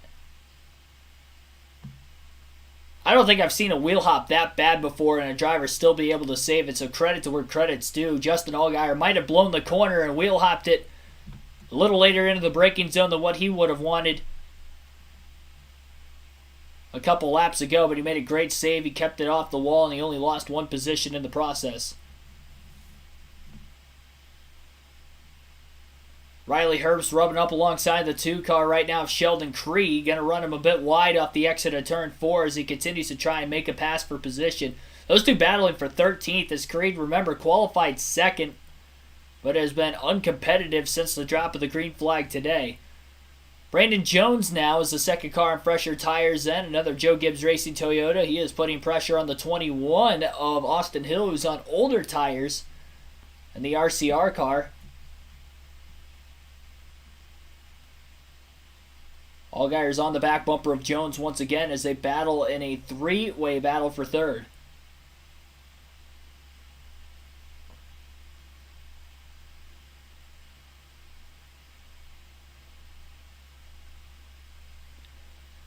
Little bumper put to the back of the 21 off the exit of turn 2.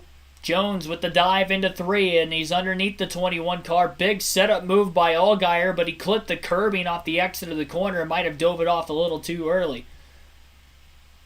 Charges the corner into turns 1 and 2 heavily, trying to fit underneath the 21 car as well. Jones is not clear yet. Austin Hill still stays on the outside. That's going to give another opportunity for Allgaier to get to the inside of the 21. Car around, 99. I believe that's Stephen Parsons. Has spun, and we have a caution with 19 laps to go in the stage. His right front tire is down, and I wonder if there was more contact from the 07 of Joe Graff Jr. because he's got some heavy damage to the right front of his race car. And yeah, that was all in the 07. He was coming in way too hot again.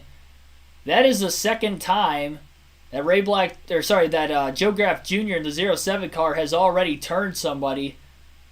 And we're only in stage 2. And both times it looked like he just flat out missed the corner and ran right into the left rear of the car. And I'm starting to wonder after the second time if he's just missing the corners, driving it in too deep. Because after the second time, you would like to think that it probably wasn't intentional. Considering it's been 2 different drivers. And he has some heavy damage. I'd probably say damage-wise, the 07 got the worst of it. Big hole in the right front that they're going to have to come down onto pit road and try to pull the fenders out on it. Looks like Josh Berry's on pit road. Interesting call. Riley Herbst also in the pits, as well as Jeremy Clements. So a couple cars pit with about 18 laps to go in the stage. By the time we go green, we'll probably be closer to about 14 to 15 laps to go in stage 2. And this might be a similar strategy to what Gregson, Austin Hill, Dale Jr., and others pulled at the end of stage 1, pitting in a late caution there. Similar circumstance here, and they're probably going to have about the same amount of laps on their tires by the time the final stage starts. Not going to read that name, but welcome to the stream.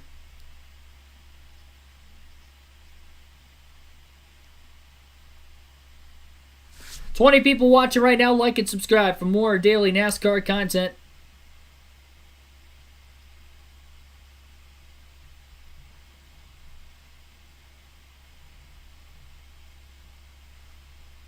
Had as many as 24 people watching this one. Live commentary for tomorrow night's NASCAR Cup Series race as well at Martinsville. So if you enjoyed the commentary tonight, we'll be doing that again tomorrow on the channel.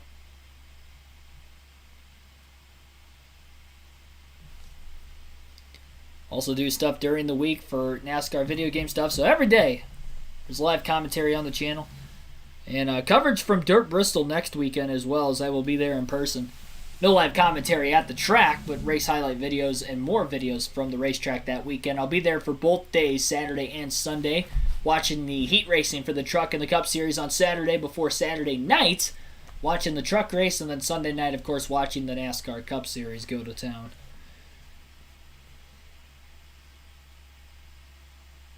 It'll be the first dirt race I've seen in person since I went to Eldora in 2019 to watch the Camping World Truck Series run a race there. That was actually the last race at Eldora that the Truck Series ran. As of right now, at least. They may go back in the future. I wouldn't doubt it.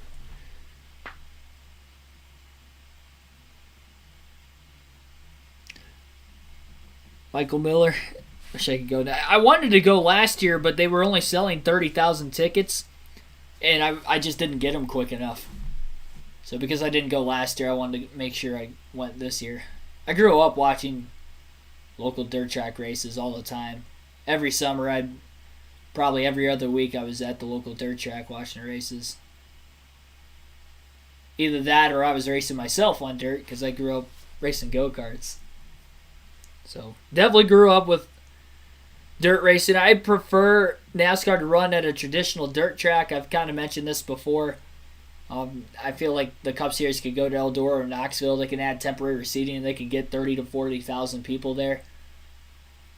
I understand why they're going to dirt Bristol. I would just prefer concrete Bristol twice a year because you guys know that are regulars of the channel that is my favorite racetrack. We'll have 13 laps to go when they go green in Stage 2. They already got the 1 to go signal. Ty Gibbs elects the inside lane. Noah Gragson on those little bit older tires is actually going to restart on the outside, which is interesting because if he gets stuck up there on the older tires, he's going to go backwards and is going to be losing some crucial positions for a chance at some stage points. Dale Jr. only fell back to 12th, honestly, considering he's also on old tires. Not bad. Progressively getting better throughout the course of the race, it seems. Green flag back in the air as Gibbs will lead him into the Geico restart zone. Great launch on the fresher tires. He had a teammate, Brandon Jones, right behind him who will now fill the void on the inside, and he should get to second, passing and clearing Gregson off of turn number 2. Gregson will quickly get to the bottom after losing the spot in front of the 21 of Austin Hill. Hill on older tires as well as Gregson. This is probably going to help the 9 car out as Hill is side by side with Allgaier. Allgaier on fresher tires to the outside. In fact, the only 2 drivers in the top 10 that are on older tires would be Austin Hill and Noah Gragson. So this is looking like a good strategy call for them if they could still hang on for the final 12 laps of stage number 2. Quick rundown of the full running order in this stage. Ty Gibbs is first, Brandon Jones second, Noah Gragson third, Austin Hill fourth, Justin Allgaier the top 5, AJ Allmendinger 6th, Ryan Truex 7th, Sam Mayer 8th, Landon Castle 9th, Josh Berry rounds out the top 10, Daniel Hemrick 11th, Sheldon Creed 12th, Dale Jr. 13th, Ryan Sieg 14th, Jeb Burton 15th, Alex LeMay 16th, Brandon Brown 17th, Parker Retzlaff 18th, Derek Griffith 19th, and Bailey Curry rounds out the top 20. 21st is Jade Buford after spinning earlier. David Starr is 22nd. Parker Retzlaff 23rd. Looks like Retzlaff lost a few positions there. Then Anthony Alfredo is now in the top 20 then. Kyle Weatherman 24th. Riley Hurst rounds out the top 25. Mike Snyder in 26th. Jeremy Clements 27th. Stephen Parsons 28th. Ryan Vargas 29th. Mason Massey rounds out the top 30. Joe Graff Jr. in 31st. Shane Lee 32nd. J.J. Yaley 33rd. First car 1 lap down is Matt Mills in 34th. Natalie Decker 7 laps down in 35th. Howie DeSavino the third is out of the race in 36th. So is Brett Moffitt in 37th. And then Brendan Poole blew an engine on lap 1, rounding out the 38 car field. 7/10 of a second lead right now for Ty Gibbs over teammate Brandon Jones. And then it's 9/10 of a second back to third, Noah Gragson. 4/10 of a second to Justin Allgaier in fourth. And Austin Hill is 2.4 seconds off the lead in 5th. It looks like Hill just lost 5th place now to Ryan Truex in the 18 car for Joe Gibbs Racing. So 3 of the Joe Gibbs Racing Toyotas now in the top 5. And the other 2 that are not Joe Gibbs Toyotas in the top 5 are 2 JR Motorsports Chevrolets of Gregson and Allgaier. Allmendinger going to get around the 21. Sam Mayer likely going to as well, as that's what I kind of feared for Gregson, but now Austin Hill is in that uncomfortable compromise right now, but he'll get bailed out because there's a caution. Even though he was stuck on the outside, as Derek Griffith has spun in turns 1 and 2. Damage to the left rear as he has backed it into the outside wall. We haven't seen a self-spin today, so I'd have to imagine that was also from help from behind. And it looked like he threw a pretty big block going into turn 1, and the 23 car of Anthony Alfredo ran right into the back of him. Yeah, that was a very late block. And whether it was intentional or not, I think a combination of both the block and Alfredo maybe not appreciating the block was the reason for that caution.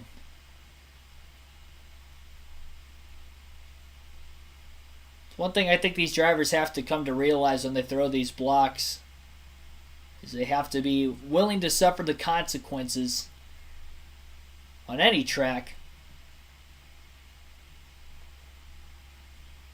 Depending on how much debris there's going to be, it's going to be interesting to see if they'll actually get a restart in stage 2. If so, we might only have 1 or 2 laps for a shootout in the stage to decide the stage winner. If that is the case, if I'm Brandon Jones, I would take the outside lane because I don't think you're going to get around Gibbs on the bottom unless you pit. And it actually looks like a lot of the cars are going to come onto pit road here. Few drivers are going to stay out trying to get the stage points, but Ty Gibbs is going to be onto pit road, and a lot of them followed. Brandon Jones actually stayed out of pit road, so he will be the restart leader if we do get a restart before the end of the stage. So a lot of the drivers pitting right now are probably thinking we will have a restart in this stage, so that's why they are pitting now. Pit road closes with 2 laps to go in the stage as well. We currently have 3 to go.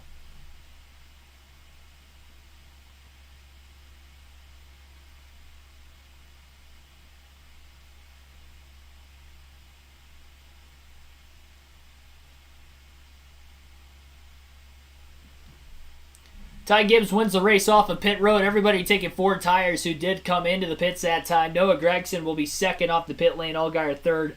Allmendinger fourth as he's up 1 spot. Truex down a spot. Dale Jr. moves up 2 spots to 8th. And Sheldon Creed up to 10th as well. He also gained 2 positions. Again, these guys are going to have to restart back in traffic if the drivers at the front of the field end up getting to the restart. This is going to be a costly caution, though, for Gibbs if we don't get a restart. Because if we don't get a restart to this stage, then he just sacrificed stage points for no reason. Everybody could have pitted, and it looks like the lights are out on the pace car, like we will be going green this time by. Jones on the bottom, Landon Castle on the outside. It's going to be a 1-lap shootout in stage 2. For a playoff point, decide the stage 2 winner. It's like Ty Gibbs will be on the outside of row 5. He'll be the first driver on fresher tires back there. And a lot of drivers on the top 10 right now were definitely not running there before, like Alfredo, who is actually the driver who brought out the last caution, turned in the 99 car. Not the 99, but the 99 who spun is actually back in the top 10, coincidentally. Green flag back in the air. Good launch on the bottom by Brandon Jones. We'll see if Landon Castle is going to be able to charge hard enough on the outside lane to hold on off the exit of turn 2. He is not. It looks like Jones is going to be clear. Jones will stay on the bottom, though, as the 39 of Ryan Sieg is going to charge in, get to the back bumper of the 19, but with the 10 on the outside in the way, it'll be Brandon Jones holding clear off of turn 4, and Brandon Jones will win stage number 2 at Martinsville. Landon Castle second, Ryan Sieg third, Brandon Brown fourth, and David Starr rounds out the top 5 in stage 2. Anthony Alfredo 6th, Stephen Parsons after spinning earlier in the stage 7th, Jeremy Clements 8th, Riley Herbst 9th, and Shane Lee rounds out the top 10.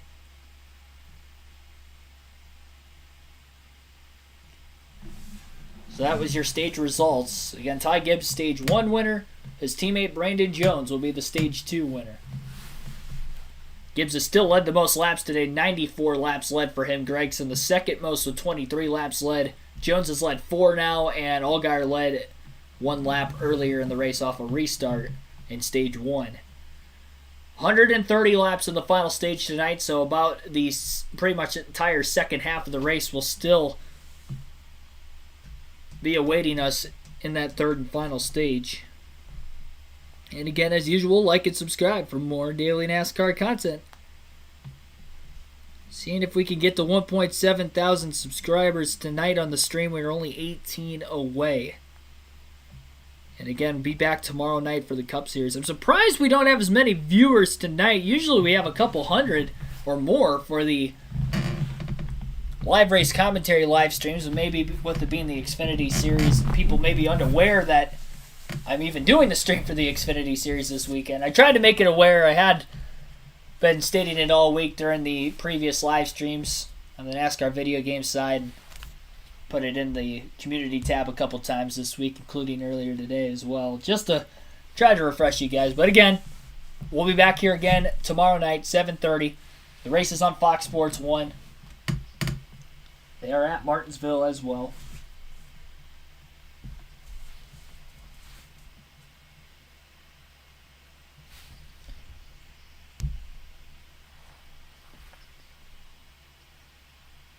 Is that Shane Lee's first career stage point? Maybe. I wouldn't be able to fact check that. Not right now, at least. Plus, it's a Friday night. I mean, that probably does help, too. I'm sure a lot of people don't even know that the Martinsville race is tomorrow night, either. But it is the first scheduled night race of the year.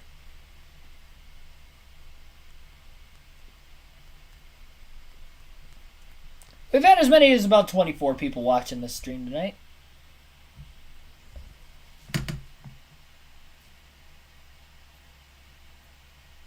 But thank you for all of you that have come out, supporting me on the channel tonight, listening to the live commentary.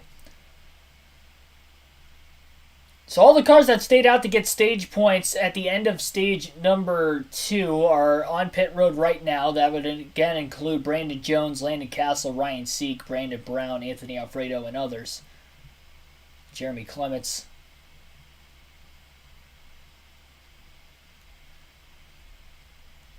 And I believe Ty Gibbs was the first driver on fresher tires. Either him or Riley Herbst were the first drivers on fresh tires at the front of the field. I don't know if Herbst pitted or not. Because I know he was only a couple spots ahead of Gibbs at the end of the stage. I wasn't sure if he had pitted. Looks like Stephen Parsons stayed out of the pits, so that's interesting. So Stephen Parsons, Riley Herbst, and Shane Lee all stay off of pit road. So it'll be Ty Gibbs in 4th, who will be the first driver, I believe, on fresh tires. Him or Herbst. I definitely know that Stephen Parsons and Shane Lee did not pit.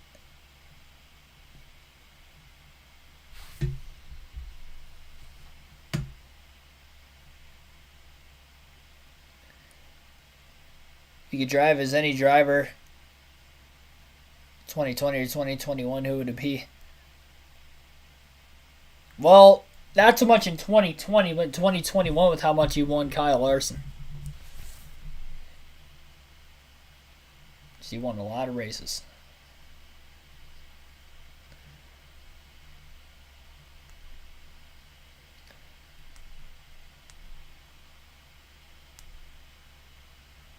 And he won the All-Star race, too. So he won a big money race. And he won all those races and a championship.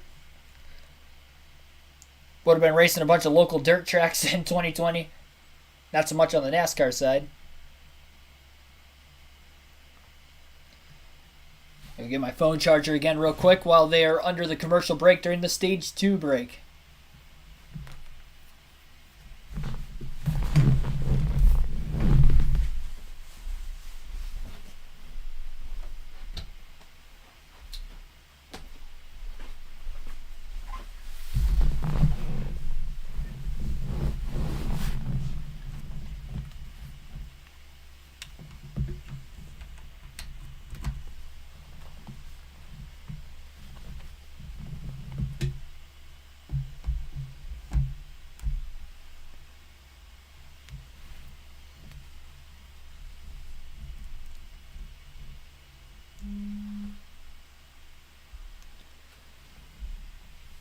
Oh, I didn't know I had to pick a track.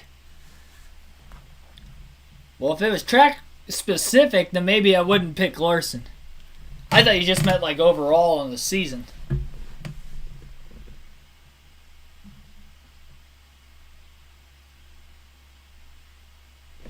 Then yeah, I would say Daytona, and I'd probably say, heck, Michael McDowell, he won the Daytona 500. I'd like to know what that feels like.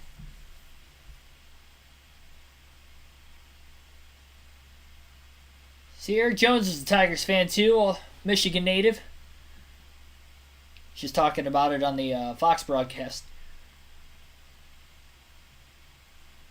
So Stephen Parsons leading his first career laps, according to the Fox booth.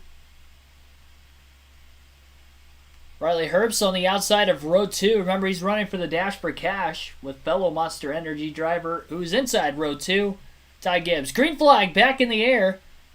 Parsons gets the good launch on the restart, but he's not able to pull clear of the 98 of Herbst. Herbst on the outside, door-to-door, contact between Parsons And Herbst, they're 3 wide for the lead into turn 3. Gibbs to the bottom with a dive bomb. He actually made a clean pass on Parsons. Surprised that worked as well as it did, and he hops in line behind Herbst, who will lead his first lap of the race at the line. $100,000 and a win on the line, between Gibbs and Herbst at least. And Sam Mayer is also in the dash for cash, trying to make way on the outside, but he is stuck behind, looks like the 35 of Shane Lee. Gibbs to the inside of Herbst. Side by side for the lead now. Gibbs not wasting any time at all. And he is clear as Herbst will have to hop in line at second place behind him, quickly getting down before Allgaier can fill the bottom lane. Allgaier gets by Parsons. I think Gregson just moved the 99 of Parsons up the track himself, and he's inside of the 99 for 4th. Ryan Truex hops to the inside as well, and Parsons is going to continue to go backwards on those older tires. Now Justin Allgaier putting the bumper to the rear of the 98 car. A little bit of a fender flare now on the 98 of Herbst. Not really going to be an aerodynamic disadvantage considering the fact that this is a very, very slow-speeded short track. Dale Earnhardt Jr. moving forward as well, and he has now moved up to the 8th position, it looks like, on the track, getting around getting around Shane Lee. Teammate and fellow driver Josh Berry running behind him. Now the 35 gets punted even off the outside lane. Couldn't tell who was in the outside behind him. It was either Hemrick or Mayer. It was a blue car of some sort. Might have been Hemrick considering the fact that he is now in 10th behind Berry. And Lee has dropped all the way back to 18th after that punt. Kept it off the wall and kept it going in the right direction as we continue to stay green.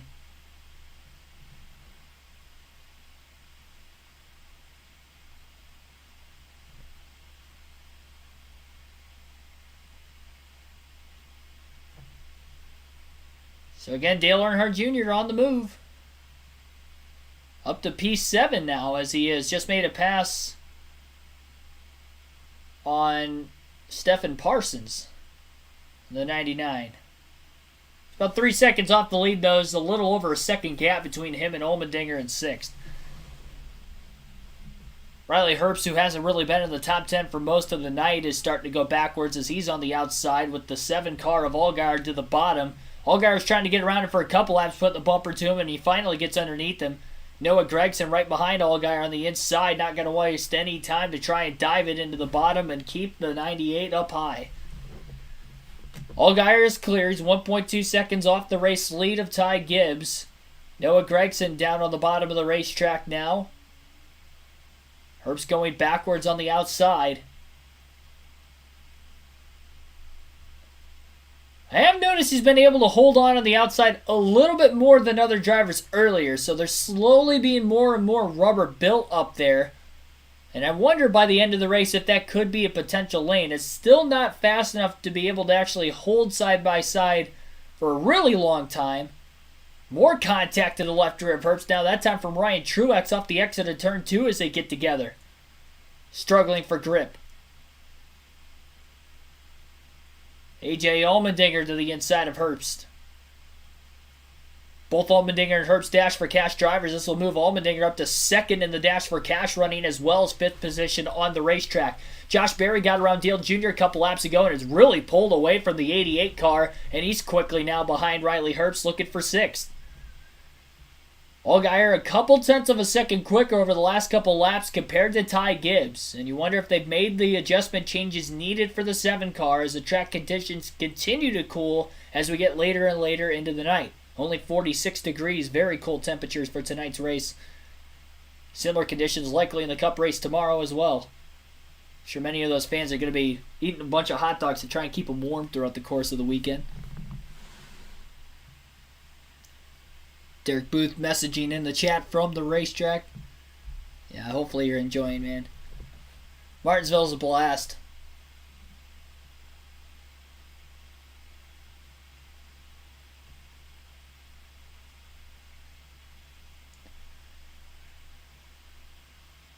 Sam Mayer passing Austin Hill for 12th place. Mayer last of the 4 drivers in the dash for cash right now. The only one outside the top 6.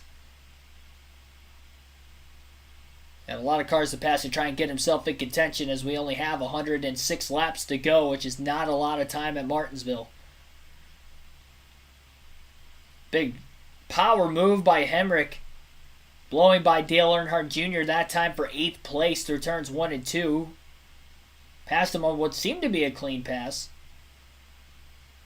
3 wide back in the pack off of turn 4. Austin Hill into the 27 of Jeff Burton. The lap car and the 66 of Yaley was up on the outside just trying to stay out of everybody's way.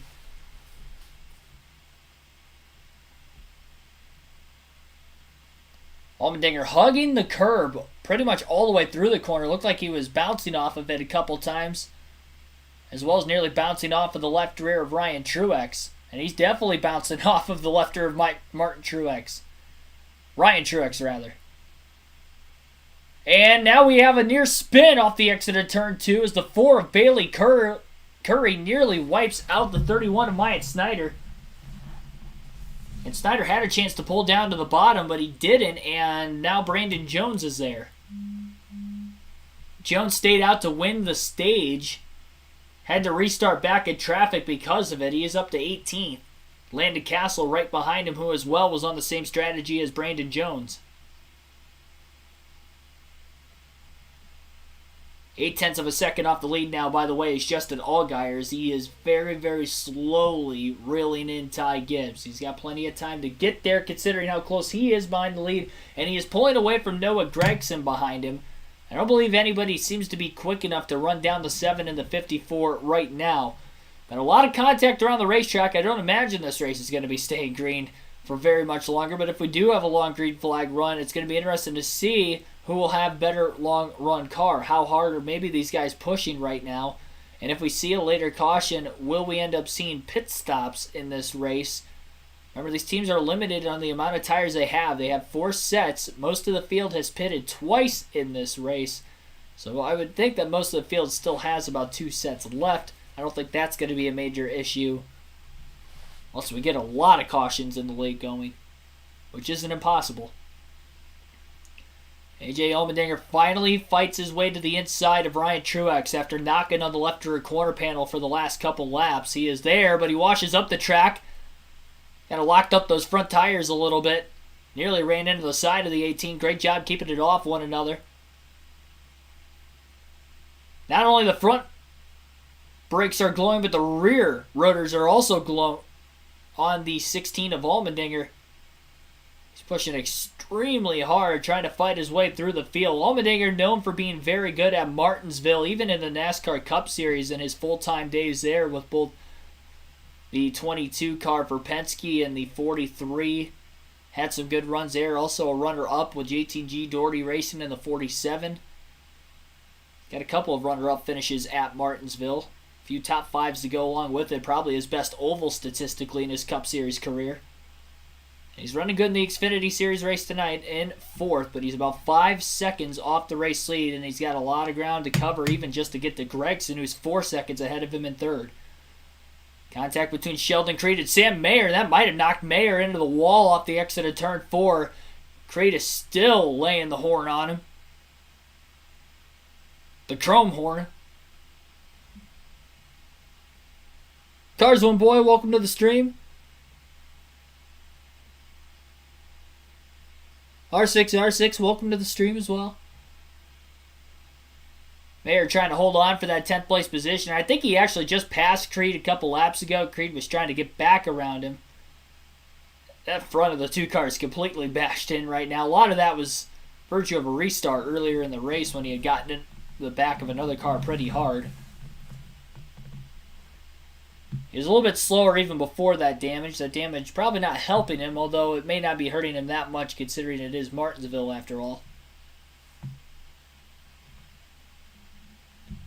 Yeah, definitely going to see a lot more of the brakes glowing under the lights at Martinsville versus the daytime racing here. And it looks like caution is out as Justin Allgaier has a problem. And it looks like his right rear tire is rubbing against the fender. Heavy damage to the back bumper of the 7 car. Allgaier was in 2nd place trying to run down Ty Gibbs. He seemed to be a few car lengths ahead of Noah Gragson, so I don't believe that was an issue. And it looked like he just wheel hopped those rear tires just like he did earlier in the race, but this time Allgaier could not hang on, and that's the first driver we've seen just completely spin or miss the corner on his own and end up in the outside wall today with no help.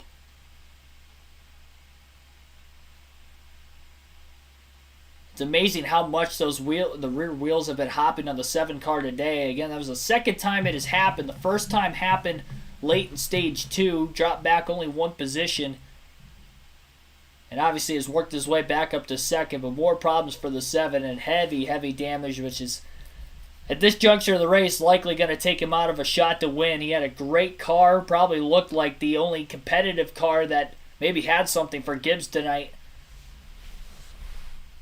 Ty Gibbs has led 123 of the 158 laps so far today.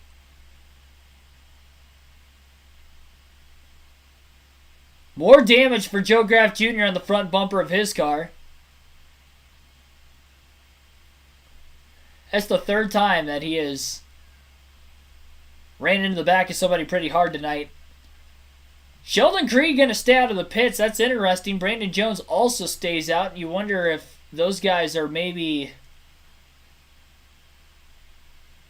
trying to save the amount of tires that they have in case we get more late cautions. There are still a lot of cars on the lead lap today, considering we haven't had really any long green flag runs at all in this race. But pretty much everybody brought their cars onto pit road for some 4-tire stops. A lot of these teams are still going to have one more set left after this.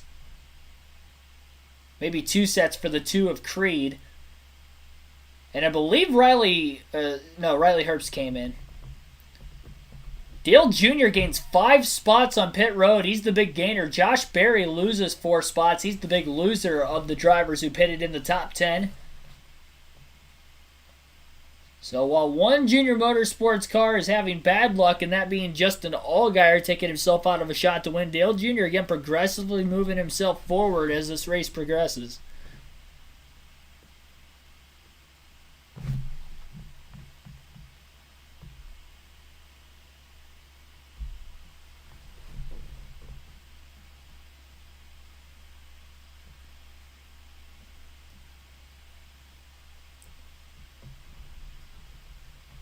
Yeah, so again, I've mentioned already a bunch of times tonight that we will be doing live commentary for tomorrow night's Cup Series race at Martinsville.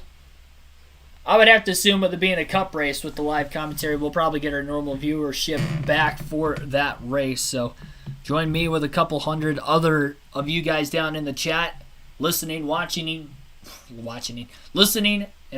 the race, as I'll be commentating it. Again, it will be on Fox Sports 1. That live stream will start at 7:30 p.m. Eastern Standard Time tomorrow night, with a pre-race live stream starting at 7 p.m. Eastern Standard Time tomorrow night. I'll go through my pre-race predictions, fantasy analysis last minute. So Sheldon Creed will be on the inside of row 1 on the restart. I believe Matt Mills also stayed out of the pits. He'll be on the outside of row 2. Dale Jr., Ty Gibbs on the outside right behind Mills. I don't believe he's got a very fast race car, so that is maybe not the best spot to be in, but I guess somebody had to line up on the outside eventually. Brandon Brown, Anthony Alfredo also in the top 5 right now. That stayed out of the pits. Green flag back in the air. Sheldon Creed leads the field to the green. Brandon Jones with a great launch behind him. The 5 car spins his tires on the restart. Gibbs is right in line behind him, and he is stacking up the outside. Gibbs and Jr. looking for a way to the bottom. Gibbs is going to get there in front of Anthony Alfredo and behind Brandon Brown in the 68. Dale Jr. still up high, though. So is Riley Herbst. Great launch, though, off of turn 4 for Dale Jr. as he has a run on the 23 of Anthony Alfredo, who has older tires below him. Maybe he can beat him off the exit of one of these corners and maybe challenge before Gibbs can get away and get around the drivers on older tires. 3 wide back in the pack between Josh Berry, Daniel Hemrick, and Ryan Truex. Now Mayer is 3 wide, rubbing alongside the 7, pinching him into the 18.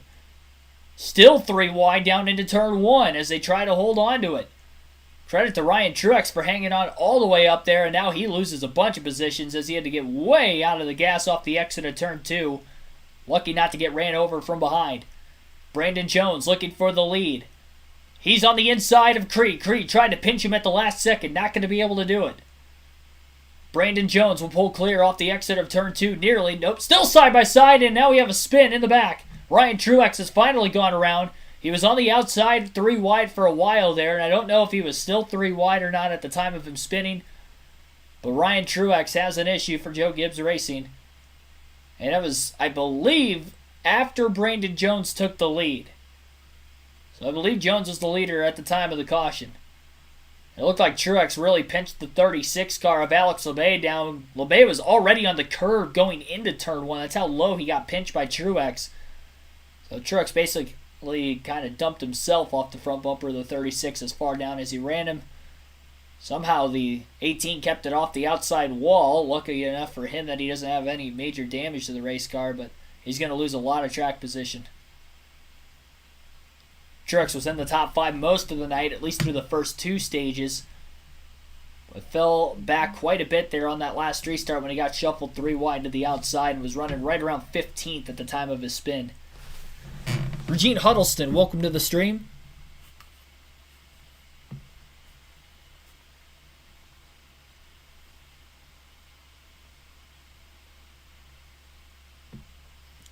You'll get FS1 on TV, so you'll be here watching. Well, thank you.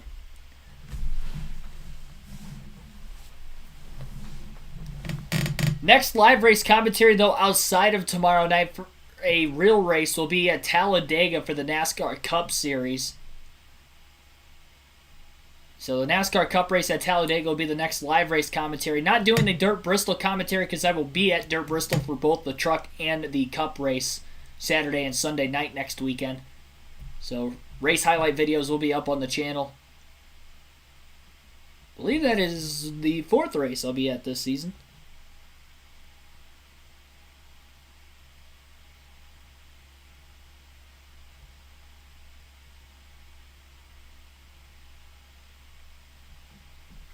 Matt Mills is actually still hanging on to 7th place. I'm quite surprised, even after restarting on the outside, getting stuck there for a couple laps and spinning his tires on the restart. Brandon Brown's still in 3rd place as well. Ty Gibbs couldn't get around him before the caution came out. So really, all in all, considering Gibbs was outside row 2, and he was in 4th on the caution wave, he really didn't gain any spots. The good news for Gibbs is he's still the first car on fresh tires. Bad news is Noah Gregson's the 2nd car on fresh tires. He's in 6th. He's not far behind him. It's going to be interesting to see if Gibbs will choose the inside this time, because if he goes outside and say maybe he's outside front row and he can't get around his teammate Brandon Jones for the lead, Gregson ends up filling the hole on the bottom eventually. If Gibbs gets freight trained, then that could be Gregson's time to put himself in position.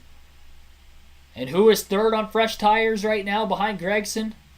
That'd be probably the fan favorite, Dale Earnhardt Jr. Not probably, he is the fan favorite. I can pretty much guarantee that.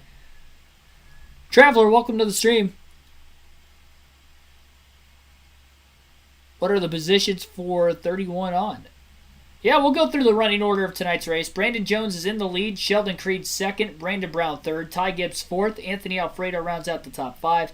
Noah Gragson at 6th, Matt Mills 7th, Dale Earnhardt Jr. 8th, AJ Allmendinger 9th, Riley Herbst rounds out the top 10. Josh Berry will be in 11th, Sam Mayer 12th, Daniel Hemrick 13th, 14th is Landon Castle, Austin Hill 15th, Alex Labbe 16th, Ryan Sieg 17th, Jeb Burton 18th, Stephen Parsons 19th, and Mike Snyder rounds out the top 20.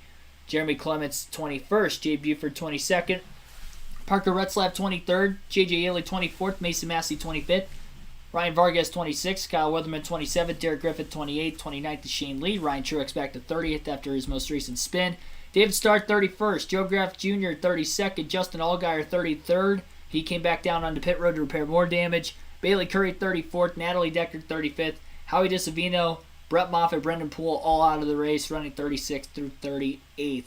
Brandon Jones on the inside for the restart. Ty Gibbs is outside front row on the restart following the choose cone rules. They head into the Geico restart zone.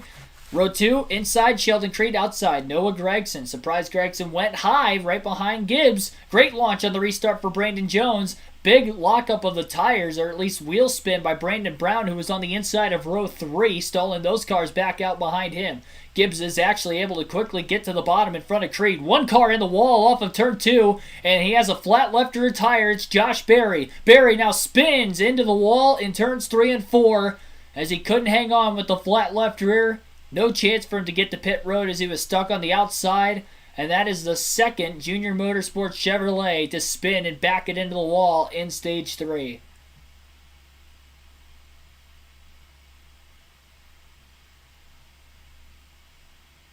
Tough break for Josh Berry. He was in the top 10, having a good day. Pretty much all the Junior Motorsport cars having a good day.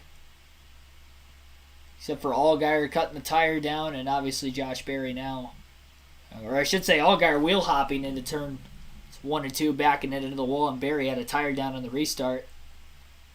I'm not sure if that came from contact or not, or maybe the tire was down when they went green and he had no clue the tire was down.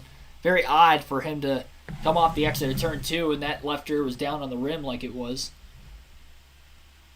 That'll bring out another yellow. Brandon Jones was obviously still the leader. Ty Gibbs was second. I would imagine Gibbs will probably take the outside front row again if he did it that time.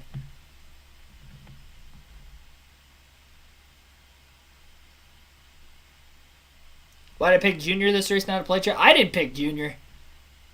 My pick was Ty Gibbs. I'm just saying the fan favorite is Dale Jr. I mean, Junior Nation is real, ladies and gentlemen.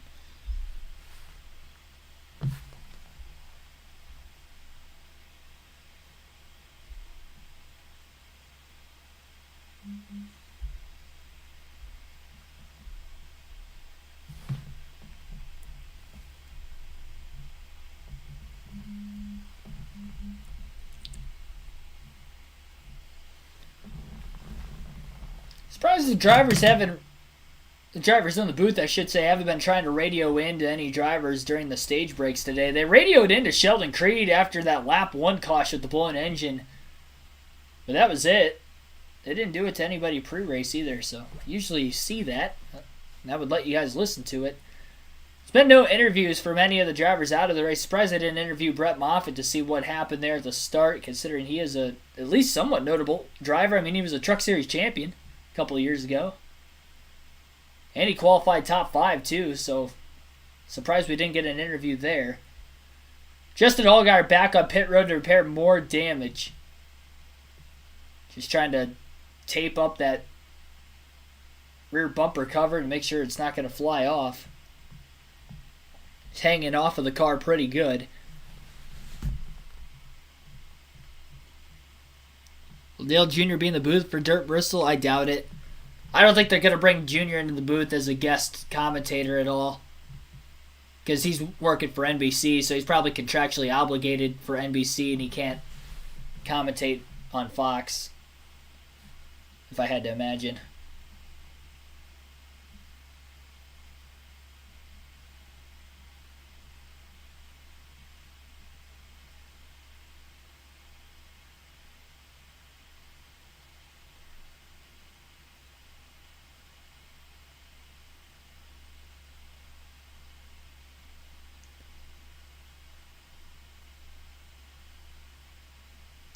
I've always liked the Hellman's mayonnaise paint schemes, though. Even Brad Keselowski, when he had the 88 car in the late 2000s with the Hellman scheme. I think it was the first rendition of it. Underratedly good paint schemes. Especially this year's, I've noticed the last couple of years, Dale Jr.'s run these one-off races, whether it's the 8 or the 88 with the Hellman schemes. They've seemed like a retro kind of paint scheme. Seem very, throwback-ish. Old-fashioned. But it still pops really well. By the way, Hellman's mayonnaise is the best mayonnaise out there. My personal opinion. As I figured, Ty Gibbs will go to the outside on the restart And Brandon Jones, of course, elected the bottom. The race leader on every restart today has chosen the bottom lane. I doubt anybody's going to choose the outside. You might see drivers choose the outside late in the Cup race tomorrow, considering it's a longer race. More rubber will get laid down. I'm sure they'll have more green flag laps in that race as well. Typically, the Cup Series is a little bit more forgiving than the Xfinity or the Truck Series as far as driving style, at least in the, I should say for the most part, especially in the first half of the race. So there'll be a lot more track changes. Again, the rain kind of washed a lot of the rubber from the truck race off last night. So as long as there's no rain overnight, they'll also have this rubber on the track by tomorrow night's race by the time it rolls around as well. Green flag is back in the air. Gregson pushing the back of the 54 car, trying to get him going into turns 1 and 2. Big launch. And Gibbs is alongside the 19. He's going to still be cleared, though, off the exit of turn 2 as he pulls back down to the bottom. Sheldon Creed is on the inside, still underneath the 9. Another car is backed into the outside wall. Matt Mills has crashed in turns 3 and 4. Looks like the 28 car is also spun further back. That's Natalie Decker. I think she spun just trying to miss the other car that had spun in front of her of Matt Mills.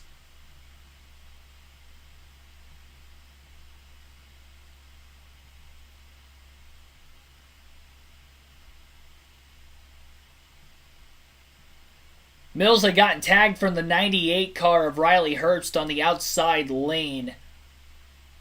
A little bit of an accordion effect behind him, but no major damage excluding the 5 of Mills who backed into the outside wall following the initial contact from Herbst.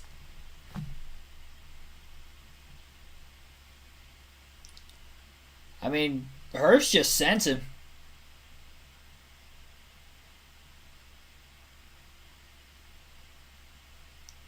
Herbst was all over his back bumper. I'd probably say even just before the braking zone.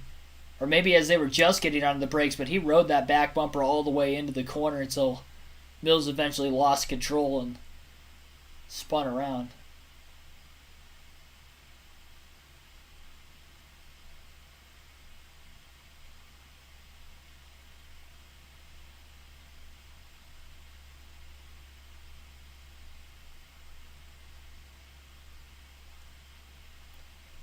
I had no clue Matt Mills was from Ohio. New Philly. Been through there a couple times before. Fellow Ohioan Matt Mills was having a good night. He was in the top 10. Virtue of his strategy.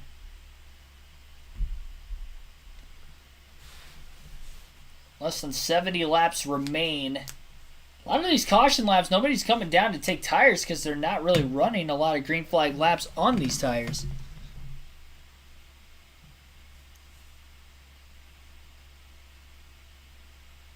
Tony Stewart has a classy collection of helmets. Have you watched it on YouTube? I haven't really seen much of Tony Stewart's YouTube channel, to be completely honest.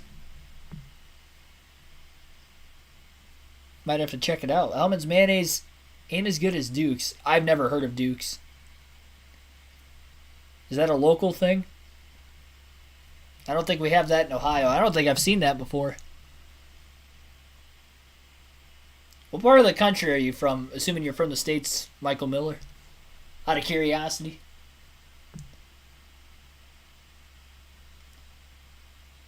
I remember my introduction to Hellman's Mayonnaise is because I was like the Dale Jr. Xfinity / Busch Series schemes. Or Brad Keselowski, even for that matter. I liked the Hellman's paint schemes, and I was like, I never tried Hellman's Mayonnaise. Let me try it. So I remember when I was younger, my parents got the Hellman's Mayonnaise, and ever since I've been eating Hellman's Mayonnaise. So there you go. That goes to show sponsorship endorsement in NASCAR. NASCAR fans buy the products based off of seeing them on race cars. That is a thing. That was my introduction to Hellman's Mayonnaise, and from South Carolina at Southern, gotcha. I mean, I've been in like Walmarts and stuff down south, but I can't remember ever like seeing it. Not something that rings a bell, at least. That's probably why I haven't heard of it, though. I go to enough races, but I really don't like go to stores when I'm down south. I usually bring food with me. I'll pack a couple coolers, and I'll have food with me, and I usually like buy all the stuff up here and then travel down, so I don't have to do that when I get there. once I get down south, I'm just there to, vacation and stuff for the weekend or, go to the racetrack. I don't want to run any errands while I'm down there. That's for me to do during the week up here before I leave. And they won the Duke's Mayo Bowl. Well, there you go.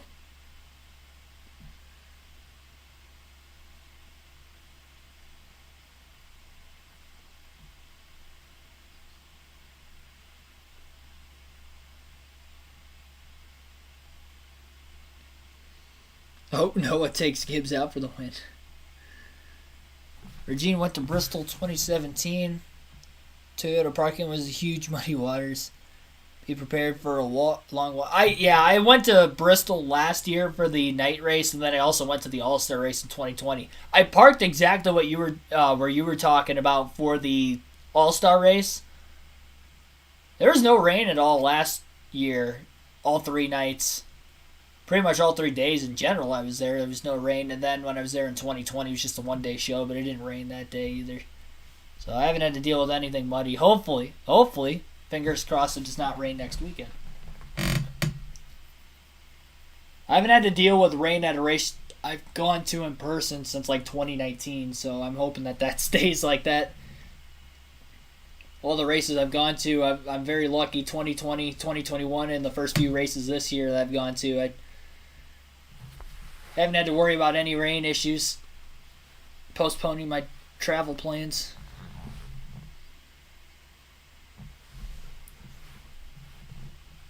Gonna have about 64 laps to go on the restart. Again, Ty Gibbs on the outside, Brandon Jones on the bottom. Riley Herbst will be outside row 2 against Noah Gragson inside in row 2.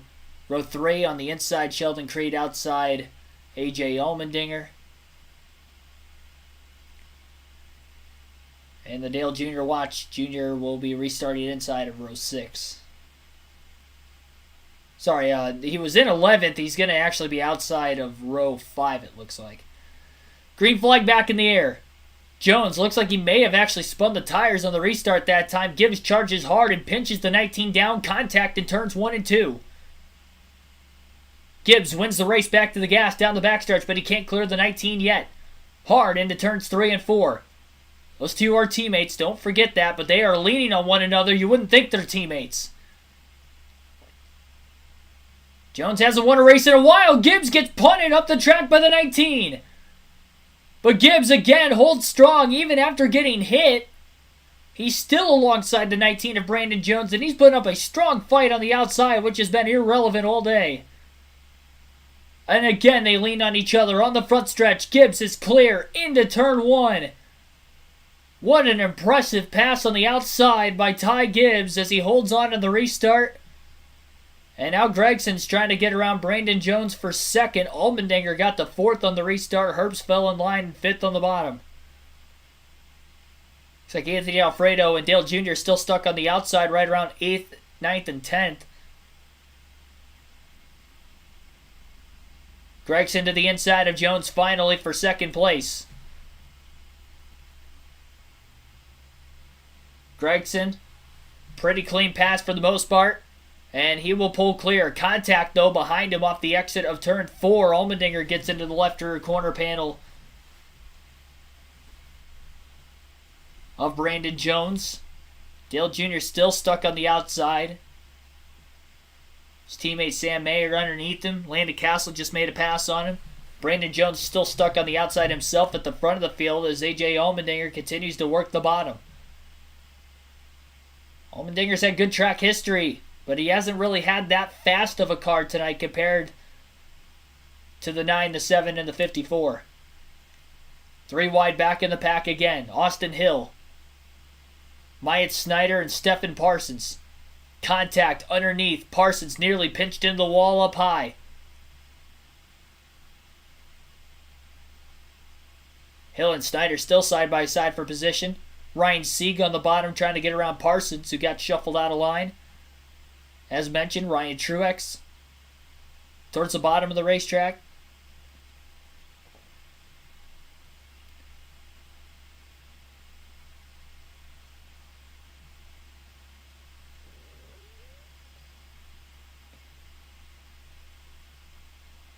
Parsons nearly pinched into the wall by Ryan Truex in the 18 car now, who's underneath him as Ryan Sieg is cleared, and he's underneath the 31.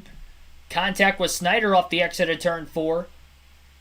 A lot of donuts on the side of a lot of race cars tonight, both on the left side and the right side doors. Jeremy Chambers, welcome to the stream.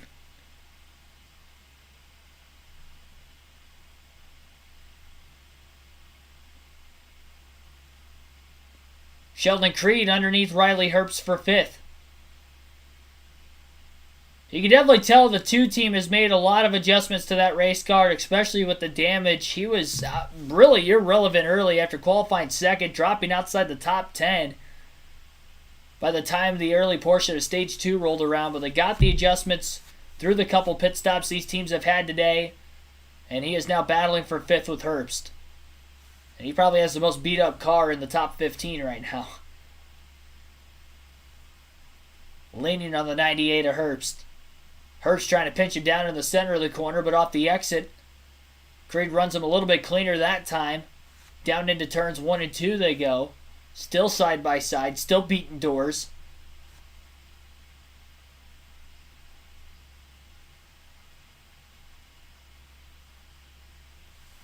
Noah Gragson closing in on Ty Gibbs for the lead as Fox goes side by side with the commercial break right now. He's only a half a second behind Gibbs.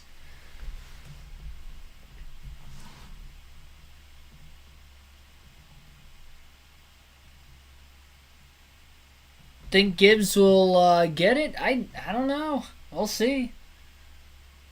And 2 aggressive drivers running 1-2. Brandon Jones trying to battle back on AJ Allmendinger for 3rd. AJ bobbled a little bit, might have clipped the curbing on the inside in turns 1 and 2 and allowed the 19 to pull a little bit closer again. It does look like the 19's rolling the center of the corner a little bit better. There's been a couple lap cars that the leaders have had to deal with as well. That might have allowed Gragson to close the gap because it looks like that last lap Gibbs was a little bit quicker than the 9.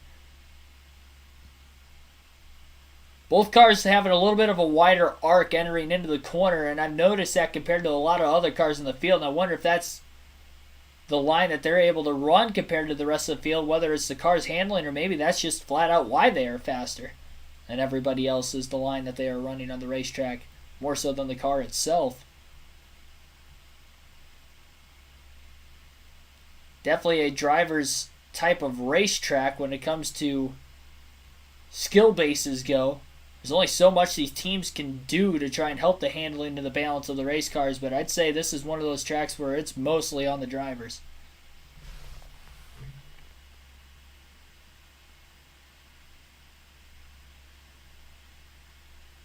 Want Junior to punt both of them? Junior's not going to punt his own car.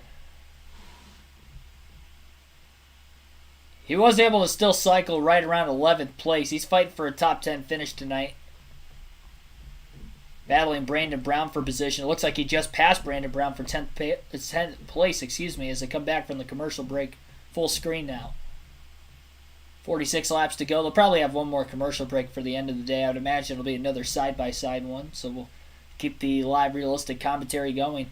Ty Gibbs has absolutely obliterated the field today in laps led. 142 of the 204 laps led in this race today, and really the only reason he hasn't led is because of varying pit strategies towards the end of both Stage 1 and Stage 2 with the late cautions. If it wasn't for that and him having to drive his way back up around the cars on older tires on some of these restarts, he probably would have led every lap so far. Allgaier put up a threat early, but he wheel-hopped it once earlier in the race, saved it in Stage 2, got back to second place, wheel-hopped it again. The final stage couldn't save it, backed it into the wall. He would have been another threat for the win. I do believe Allgaier was maybe a little bit quicker on speed, at least before he had crashed, compared to the 9 of Gragson. I still don't know if he was faster than Gibbs. I really don't think so. I think Gibbs definitely has the best car in the field. Pretty big tire rub going on back in the pack right now on the 31 of Myatt Snyder. The left front fender is definitely caved in a little bit, causing a tire rub, so we'll keep an eye on him. If he ends up losing a tire, that might bring out another caution. Well, it will bring out another caution if he can't limp into pit road without any debris shedding off the race car.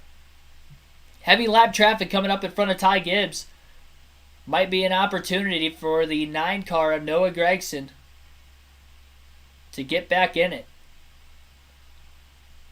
Big line of lap cars on the bottom right now. Ryan Vargas, Joe Graff Jr., Matt Mills will be the first 3. Side-by-side lap traffic now in front of Gibbs as the 07 and the 6 are running side-by-side with one another. This is big for Noah Gragson as he closes on Gibbs. He's still stuck behind the 5 of Mills, though, and Gibbs has now 2 lap cars between himself and Gragson. Gragson charges into turns 1 and 2, closes the gap a little bit on corner entry, but it's going to allow Gibbs to win the race back to the gas.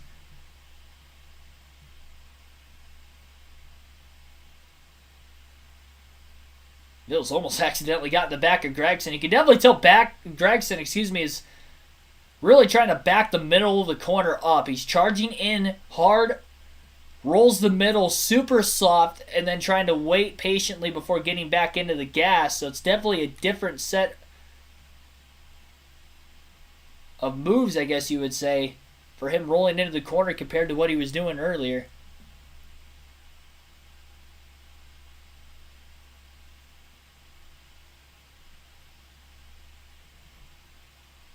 Sam Mayer's starting to move forward as well. He just got around Riley Herbst for 6th place.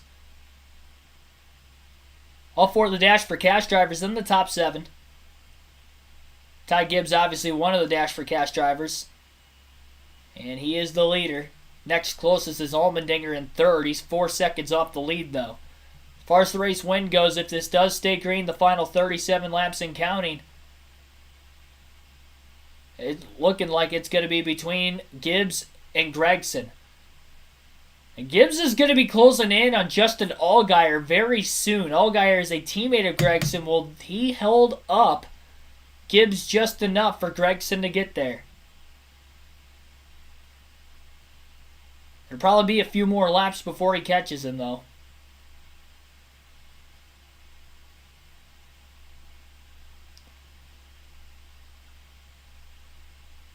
Gibbs has one more lap car in front of him before he would even catch Allgaier.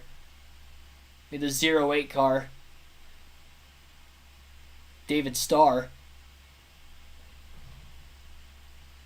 Football punt time. Still about a half a second difference between first and second. It's amazing how much deeper Noah Gregson's driving it on corner entry, really using a lot of those brakes up, but now's the time to do it with just 34 laps to go. There is no saving anything.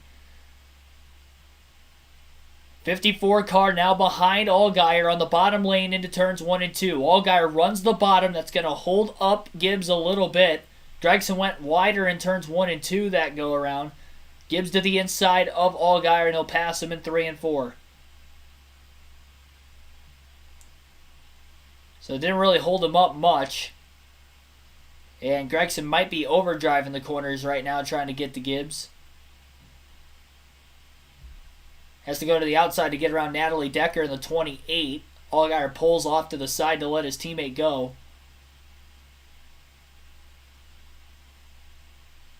Still a lot more lap traffic for Gibbs. It's only going to get thicker and thicker. And the lap cars themselves are only going to be faster and faster as he works his way through the faster cars through the field. Any chance Dale will win? There's always a chance. He's in 10th place right now. But if he's going to want a good shot, he's basically going to need a lot of the cars at the front of the field to kind of wreck each other on late restarts if we get any. And it looks like we do have a caution.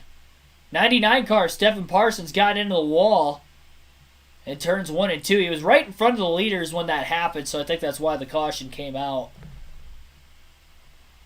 It looked like he hit the wall super, super hard enough to definitely slow his back straightaway speed down. If he wasn't in front of the leaders, I don't think a caution would have came out there, but when he was slow, Ty Gibbs was just getting around him and Gregson was still hauling. So there is a late race caution. There's drivers in the field that have one set of tires left. It'll be interesting to see if they pit now. I would imagine that they may.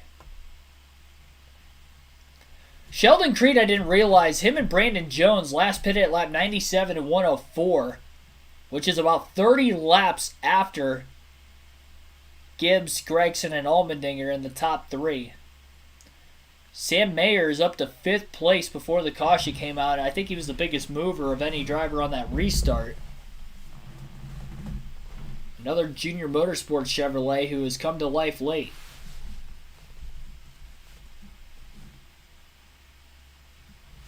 Just hanging out. Hey, top 10's good though.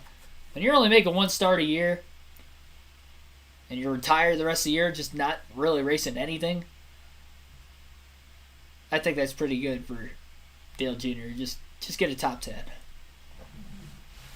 I mean, he qualified 30th, so consider where he qualified yesterday, top 10's really good.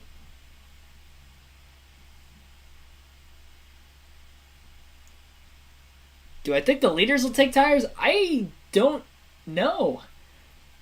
I don't think they do. I don't think Gibbs pits, and I don't think Gregson pits. I think if you see one car pit in the top 5, everybody else behind him will also pit. But I think at least the top couple stay out. Looks like Brandon Brown's on pit road. He was just outside the top 10. He'll take fresh tires. It'll be interesting to see how that works.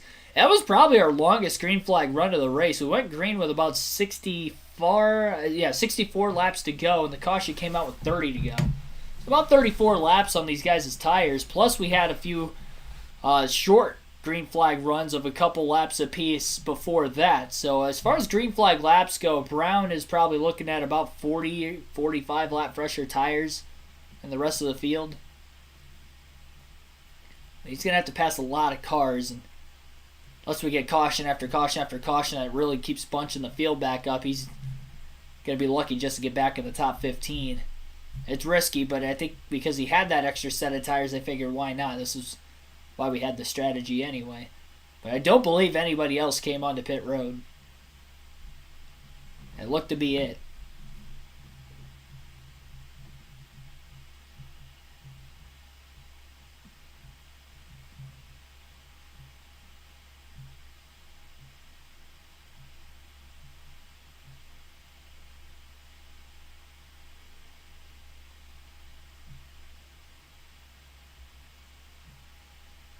This race is not taking overly long considering I have to work tomorrow.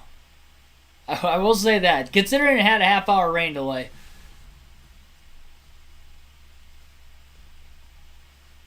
Ty Gibbs going to go back to the inside. Noah Gregson to the outside on the restart. The next 2 cars in line go to the bottom of A.J. Allmendinger, Brandon Jones. Sam Mayer will be outside of row 2. So again, Gibbs on the inside, row 1. Gregson on the outside, row 1. Row 2 on the inside, A.J. Allmendinger. Outside, Sam Mayer. Brandon Jones inside, row 3. Riley Herbst outside, row 3. 24 laps to go on the restart. The lights are out on the pace car. They will be going green off of turn 4 this time by as that pace car pulls now onto pit road into turn 3. Could this be the final restart today? I would think probably not, but you never know. We did just have a 34-lap green flag run, which is more laps than what we have left in this race right now. Green flag back in the air. Ty Gibbs pretty even with the 9 car on the restart. Gibbs maybe beats him into 4th gear. Gregson will quickly be able to get down to the bottom, though, in the middle of turns 1 and 2 in 2nd. Great launch, though, off the exit of turn 2 still for Gibbs as he's a couple car lengths ahead of Gregson. Side by side still for 3rd as it's Allmendinger on the inside, Mayer on the outside. Mayer beats Allmendinger back to the gas. Can he clear? Into turn 3, charging hard. A little too hard. He locks the front tires up, and he may lose the spot to Allmendinger anyway. Off the exit of the corner. What a run by Mayer. Looked like he completely blew that corner, but he still hangs on to it. Maybe pushed it a little over the edge. And he is clear of Allmendinger off of turn 4 and up to 3rd. Look out for Sam Mayer. He may have a shot at this one. He hasn't looked this fast really all night until this second to last restart, but he is moving forward. And they are nearly wrecking off of turn 2 behind him. 3 wide right around Dale Jr., Austin Hill, and Ryan Sieg. They're still 3 wide. As they get into the corner, Jr. gets into Sieg. Another car went around in front of him. Daniel Hemrick had spun, and I think that's what caused that stack up where Sieg and Jr. were, as they were just trying to stay low below the spinning Hemrick. Heavy damage to the left rear of Hemrick as his left rear tire is cut flat. I don't know if that's why he spun or if he had help.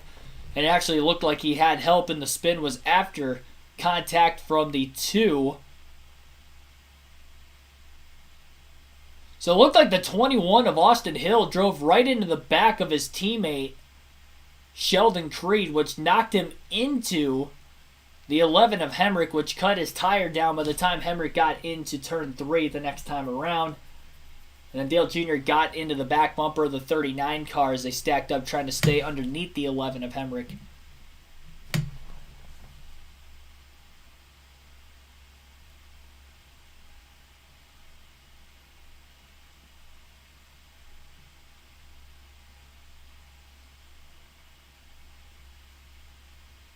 Oh, that's the Grand Marshal for the Bristol Dirt.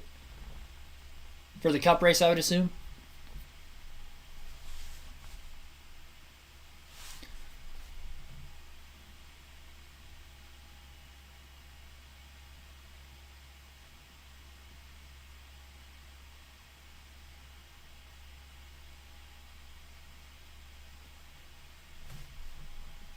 A lot of you guys are probably gasping for air when I mentioned Dale Jr. was in the middle of all that, but he did make it through with very little damage.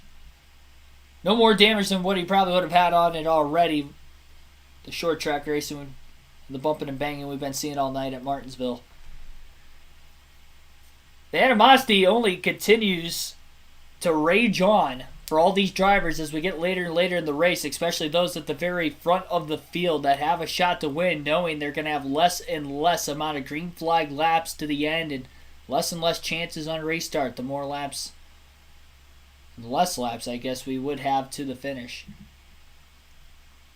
All 4 of the Dash for Cash drivers in the top 6. Gibbs in first, Mayer third, Allmendinger fourth, and Herbst sixth. The 2 drivers in between them that are not in the Dash for Cash would be Gregson in second and Brandon Jones in fifth.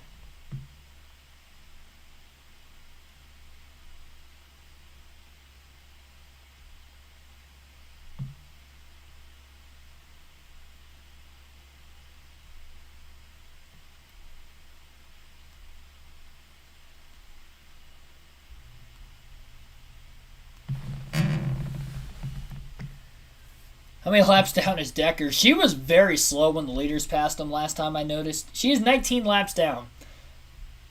Just for the record, we have had a lot of cautions in tonight's race. Enough cautions to the point where the average race speed is only 56.8 miles an hour. And Natalie Decker is 20 laps down.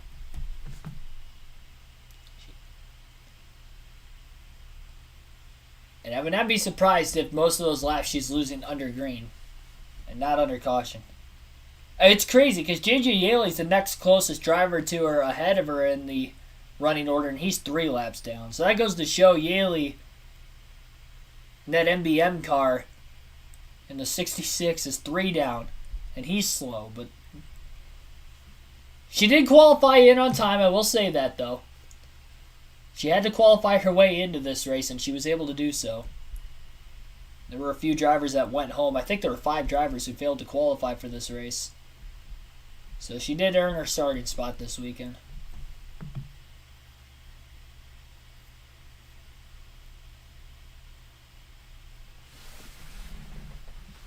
Green flag as they come off the exit of turn 4 into the Geico restart zone. 16 laps to go. Gibbs on the inside. Gregson on the outside. Row 2, it's Mayer on the bottom and Jones on the top. Into turns 1 and 2. Gregson pushing hard. Can't stay alongside the 54. Now Mayer's underneath him for second. Nearly contact as there's a big block by Brandon Jones in front of A.J. Allmendinger. Jones gets a big shot from the 16, but he holds on to fourth. Mayer can't clear the 9 of Gregson, and as they continue to run side by sides, allowing Gibbs to slowly pull away.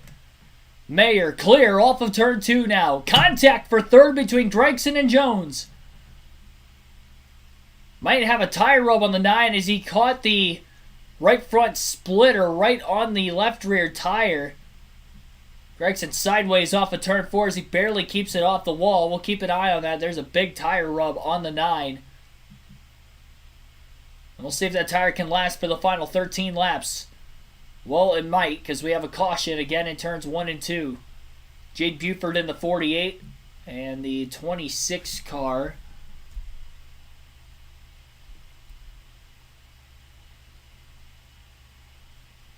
have crashed. Derek Griffith in the 26. So Mayer up to second.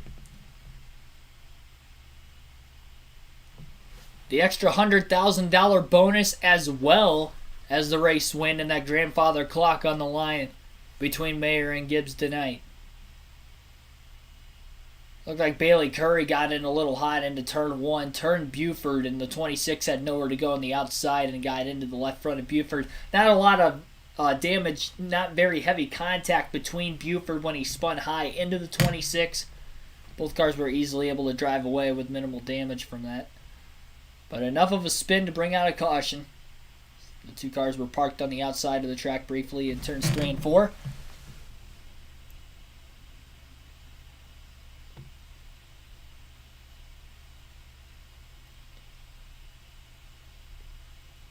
Cheering for the one car. Now he is part-time and could win $100,000. Well, he's actually full-time this year. He was part-time last year, Sam Mayer was, but he's running full-time for the Xfinity Series this season for JRM.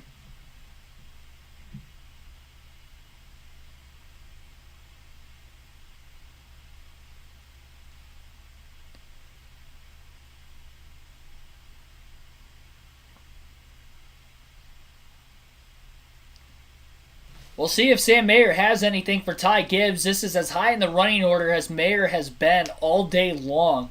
So we haven't really been able to see, compared to the rest of the leaders, how fast of a car he has. But he has only gone forward every restart since everybody pitted right around 75 or so laps to go during the caution period then. We have had 14 cautions, by the way, tonight. In an Xfinity race, might I add. 14 cautions in an Xfinity race. It has been a long one. Average speed only at 56.7 miles an hour. Still want Noah to punt Ty. Maybe it'll be Sam Mayer. This is the showdown we kind of wanted to see at some point, though. Sam Mayer versus Ty Gibbs. And it's going to be at Martinsville of all tracks. We know how good Sam Mayer is on these short tracks. I believe they'll be getting one to go this time by, which means we'll have about 8 laps to go on the restart. Thank you for all of you tuning in as well.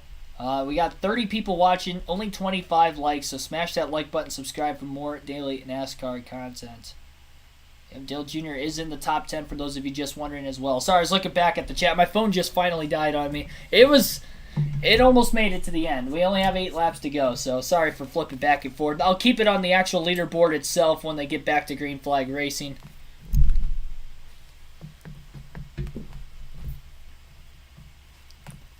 Immediately following the finish of the race, you will get to hear the driver interviews from the top finishers, but then I will have to go to bed here pretty quickly because I do have a full-time job and I have to get up at about 4 o'clock in the morning, so staying live here. We had a half-hour rain delay that did kind of put things back a little bit. Plus, we've had 14 cautions in tonight's race as well, which have really delayed maybe when this race is going to originally gone to an end. So it's definitely been a wreck fest in this one. I think the longest green flag run's only 34 laps, and it was in this final stage.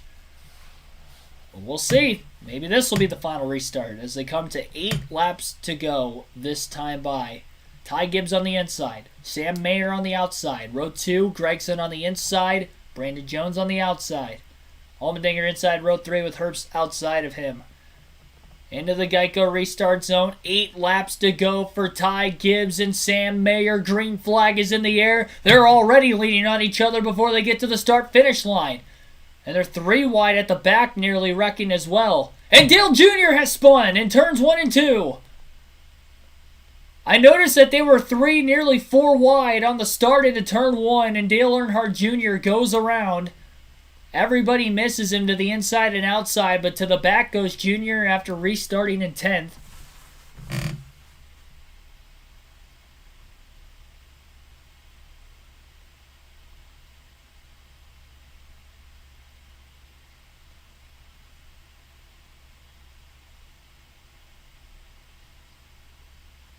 So Josh Berry tried to go 3 wide to the inside of the 51 of Jeremy Clements. They were door-to-door banging on each other into turn 1, and they just clipped the left rear corner panel of Dale Earnhardt Jr. as they got into turn 1.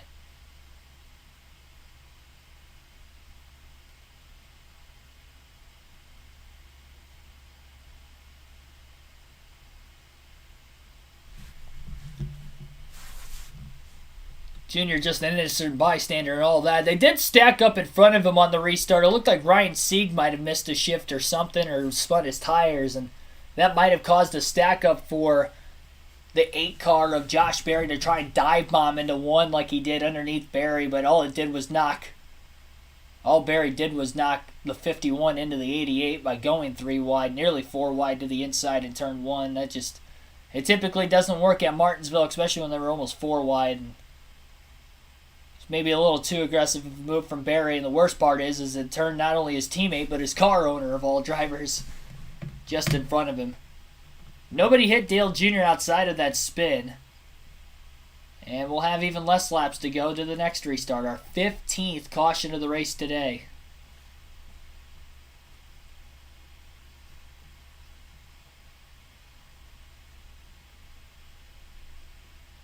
40 people watching this stream right now. Again, thank you for everybody tuning in. Like and subscribe for more daily NASCAR content.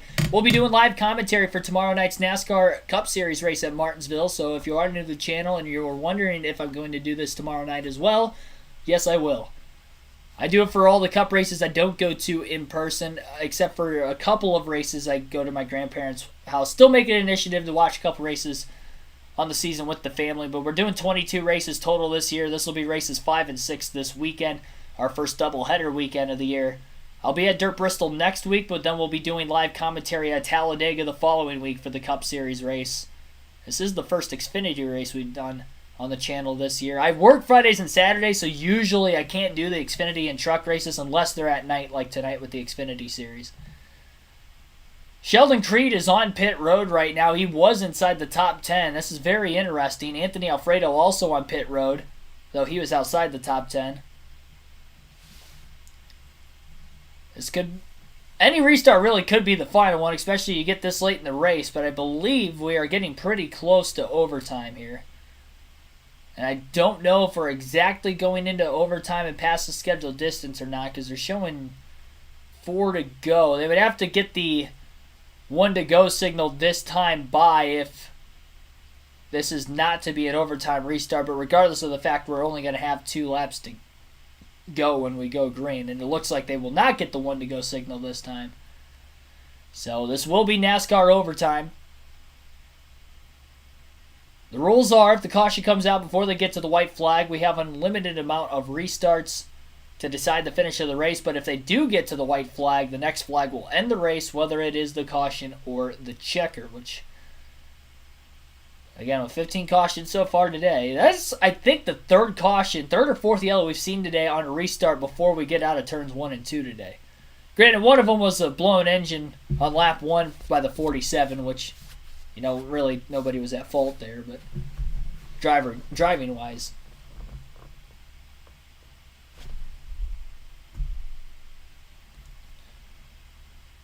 Hope Mayer takes Gibbs out. For $100,000, I would crash my mom. Jonathan Miller, welcome to the stream as well. Yeah, no problem. Yeah, the races are on Fox Sports 1 this weekend, so I kind of figured a lot more people maybe can't watch the races this weekend that don't have cable. Most of the Xfinity and truck races are on Fox Sports 1 anyway, but tomorrow is the first Cup Series race on Fox Sports 1 this season, excluding the dual races earlier this year at Daytona. I'll pull the leaderboard back up when they get back to green flag racing. They haven't gotten 1 to go yet. I would assume they're going to get 1 to go this time by. And I would assume that it'll be Ty Gibbs on the inside, and I probably think that Sam Mayer will take the outside again. Gibbs is the only car that has been able to actually make that outside work on the restart. Mayer again goes to the outside. Gregson will be inside of row 2. Allmendinger outside row 2. Brandon Jones inside row 3. Riley Herbst outside row 3. No chance for Junior. No, not after that spin. He was in 10th place at the time of the spin. And now he has fallen back. Jeez. It's like he's back to 23rd right now. Well, here we go. Pace car pulling onto pit road. NASCAR overtime number 1 for the NASCAR Xfinity Series under the lights at Martinsville. Ty Gibbs, Sam Mayer battling not only for a grandfather clock but also for $100,000 in the Xfinity Dash for Cash. Allmendinger, another one of those drivers, in 4th on the restart. What will he do? Green flag back in the air. Mayer spins his tires on the restart. He hooks his teammate. Gregson's around a big crash and a parking lot crash into turn 1.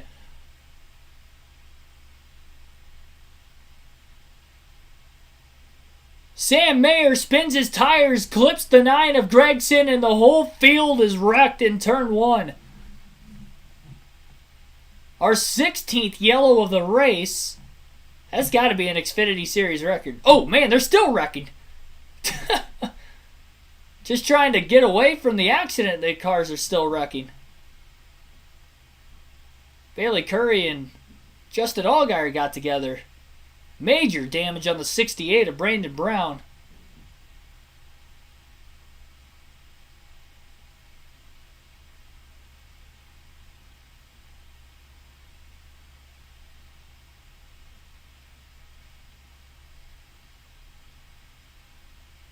A lot of cars with heavy damage out of that. Jeb Burton, Mason Massey. Allgaier gets more damage. Gregson in the spin. He didn't have heavy damage, but he's lost a lot of track position, obviously. I don't know if Sam Mayer made it out of that or not. I think he did. Red flag on the racetrack with the track blocked, debris everywhere. And as if we thought we were getting close to the end, a giant crash in turn 1 on the restart. Sam Mayer spins his tires, and in the middle of spinning his tires, he clipped the 9, turned him into the outside wall, and the whole field got stacked up behind him.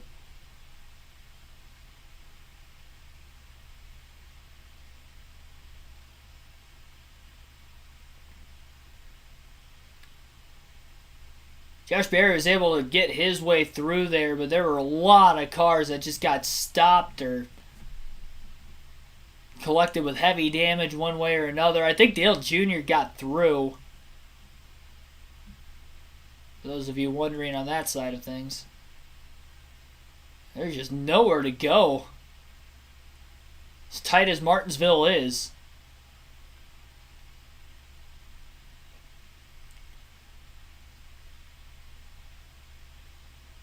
I think every junior motorsport car has now been involved in an accident tonight. 3 of them in the last 2. Allgaier and Berry had spins into the outside wall earlier in the race. And this is actually the second one Allgaier's been involved in today.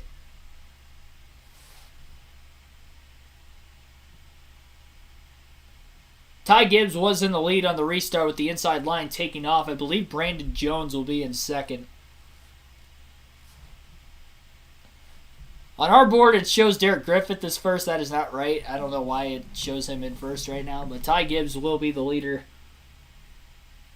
Again, I believe Brandon Jones will be in second.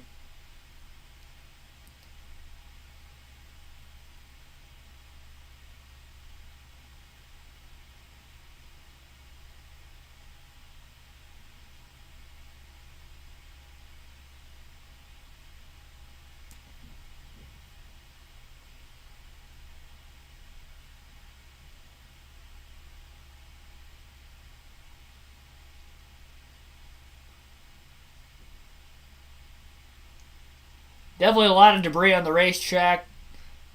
Sheet metal everywhere. We'll give credit to the safety crew that they are running to try and clean all of this stuff up as quickly as they can. So we had a rain delay, we had a caution on lap 1. I think that should have been a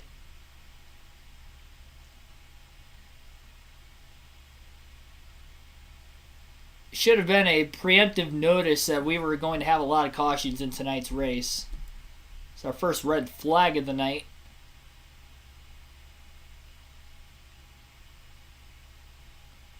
When we get all the cars involved in the accident, I'll let you guys know. We should find that out eventually on our main screen here.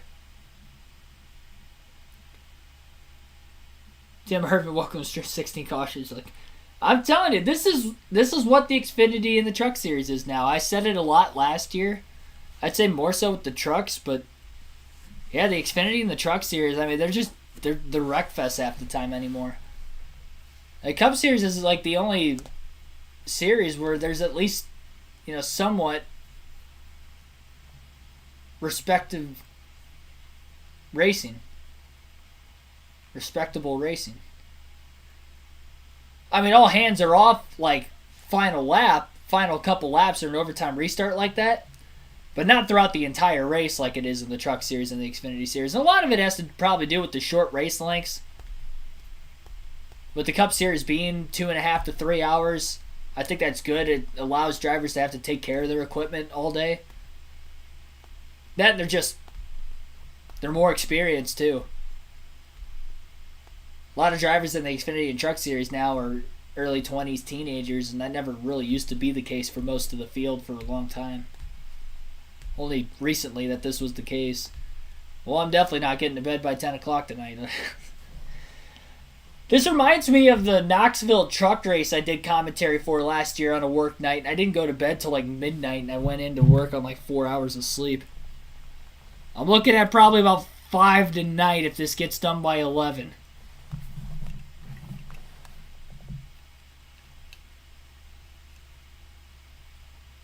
I'm glad I ate before the start of the race. I got home early enough, I was able to do so. Definitely going to be doing that tomorrow night too, just in case. I doubt we even see 16 cautions in the Cup race tomorrow, to be completely honest. Just because that's how much cleaner the Cup racing is compared to the Xfinity and the Truck Series.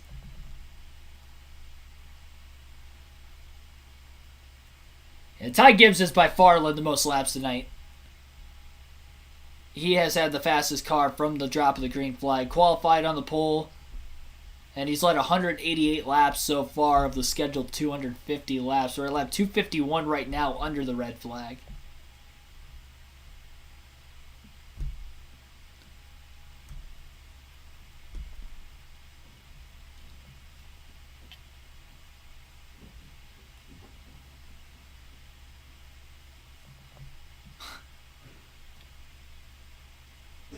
So according to our caution indicator, says caution number 16 was on lap 250, and all it says is front stretch accident. It doesn't even want to list all the cars involved.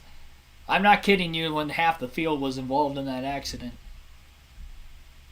There were some cars at the very tail end of the field that were just parked just to not run into the accident, that were able to slow up in time, but there was nowhere to go.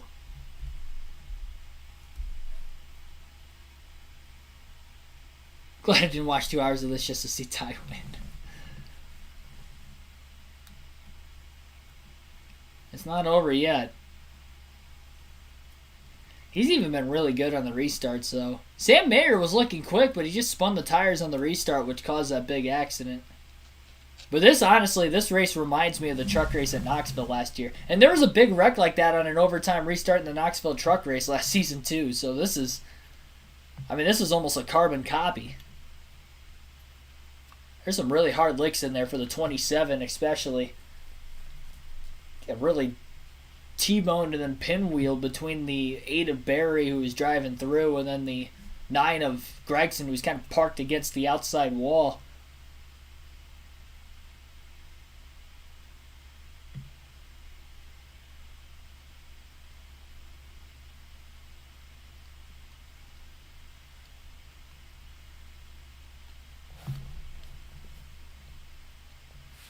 It's Chris Gale. Stop at that all day. Well, one more time, right? You knew it was going to come down to restarts at the end of this in Martinsville, so here we go. Yes, it is. Short track at its... I got to him a little bit late. Sorry about that. Crew chief of Brandon Jones, Jeff Mendering with Jamie Little. Tell your driver anything right now about beating that 54 here at the final couple of laps. What do you tell him? I'm going to tell him to wreck him. Terrible. Terrible crew chief. I mean, it's a win. We need a win, so I expect him to get a little aggressive and Can't wreck your teammate, man. All right, that was a popular reaction by you. I hope he was kidding, but some part of me tells me he's not kidding.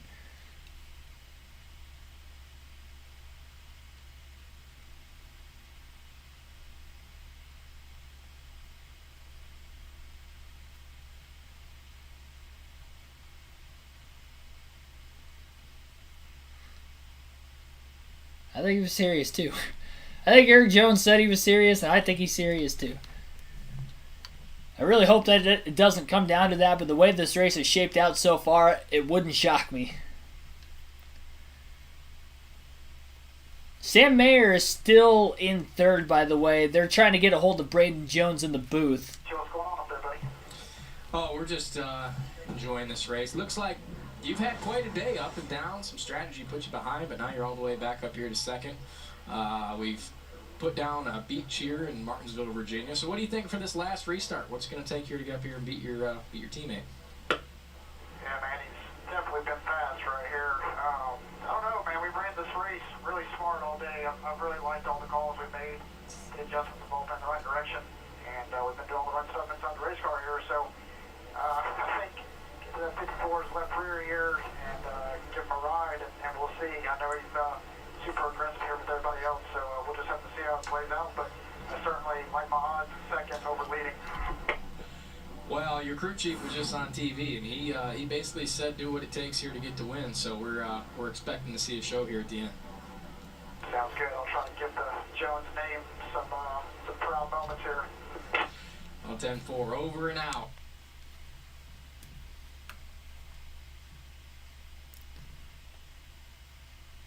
Wonder how long the hot dog line is during the red flag right now. They still sell them until the race is over, so they're like, "Oh, the race isn't over yet. This is a long race tonight." I could just see the people in the concession stand being like, "Well, this race is longer than what it usually is."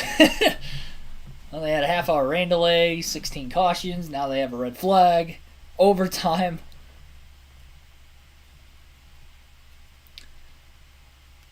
I think the original start time of this race was supposed to be about 3 hours ago. That's long for an Xfinity race.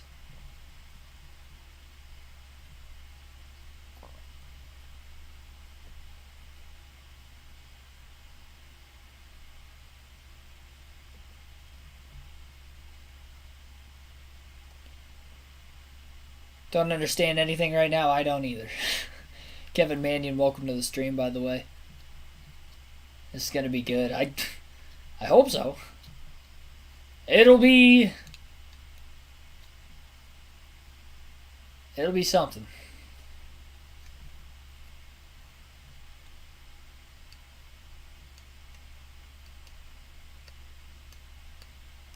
Hopefully you guys are enjoying yourselves tonight. Again, like and subscribe for more daily NASCAR content.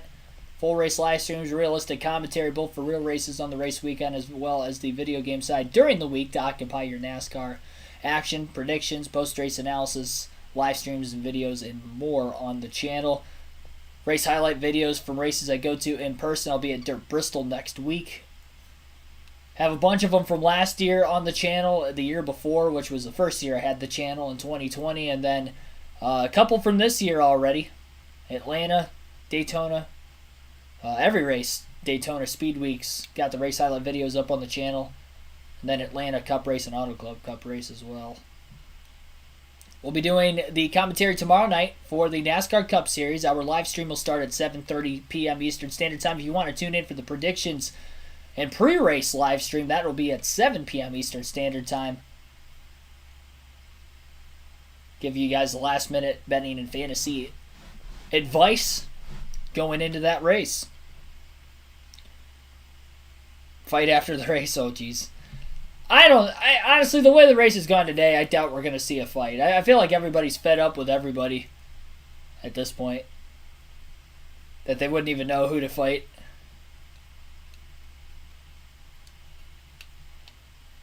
Excited for tomorrow also. I'm definitely excited for tomorrow. Always get excited for the Cup races. Who doesn't if you're a NASCAR fan? Especially with the racing we've seen this year. I mean, we haven't had a bad race yet. 7 races in. crazy strategy finish last week, which was very fun to watch over those last 70 laps or so. See how that really played out. On one short track at Richmond, now to another short track at Martinsville this week, and we'll go to another one again next week at Bristol for the dirt race.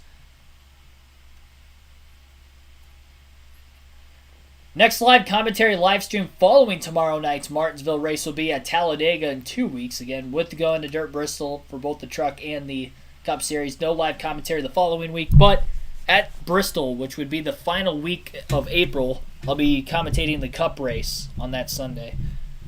That'll be race number 7 of the season out of 22 on the live commentary side of things.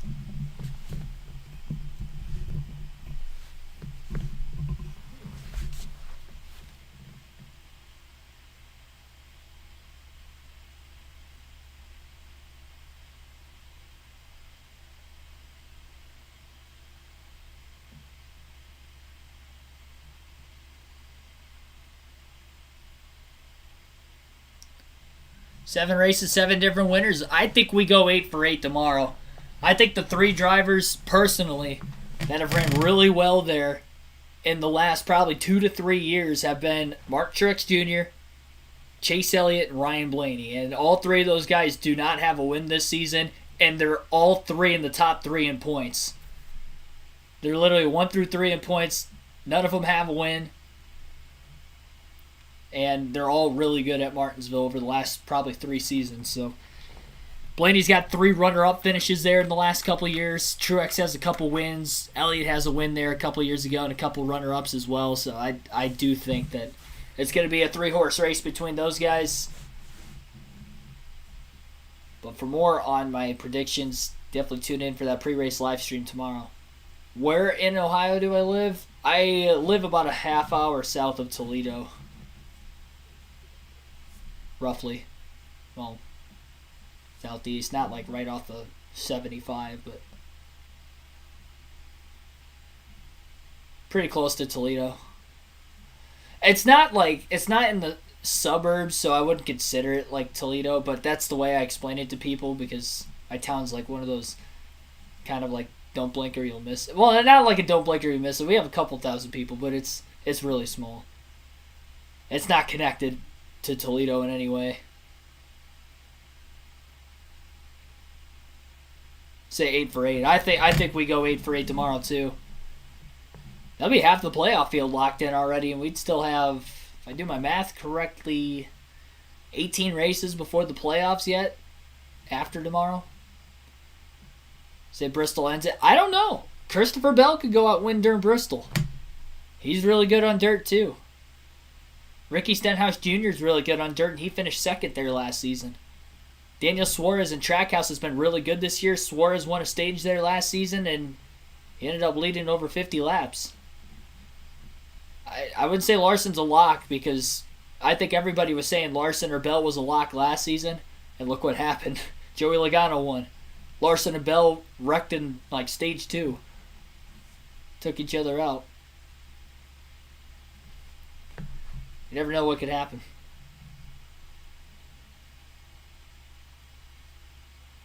I think it took Larson 3 years to win the Eldora truck race, if I remember right, too.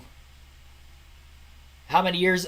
Christopher Bell won 3 years in a row over Kyle Larson in the Chili Bowl before Larson finally won the Chili Bowl. So Larson's a really good dirt racer, but it seems like for the big ones, it takes him a little extra time before he finally gets that victory.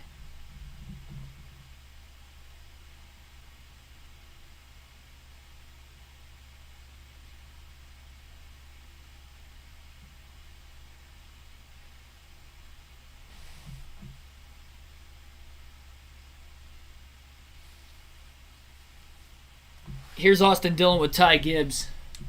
All night. What are you thinking going to this last restart? We know it's been crazy. 16 cautions so far. What do you got to do to get a good launch here at the end? Well, I don't know. Hopefully I don't get hooked in the right rear and not move out of the way. I would our Monster Energy Toys year super's been fast, so we just got to get away from the enemies behind us, hammer down. It's been fun, so. Yeah, I think that's a great plan. Get away from the guys behind you. You've been doing it all night, man. Keep it up. We'll be watching and cheering for hoping that everybody gets to the white flag here. You and me both. Tonight's race scheduled at 250 laps. You take the delay at the beginning because of the rain shower. You take this. Yeah, again, this red flag was caused by Sam Mayer. He spun his tires on the restart, and that's what clipped the 9 car of Noah Gragson.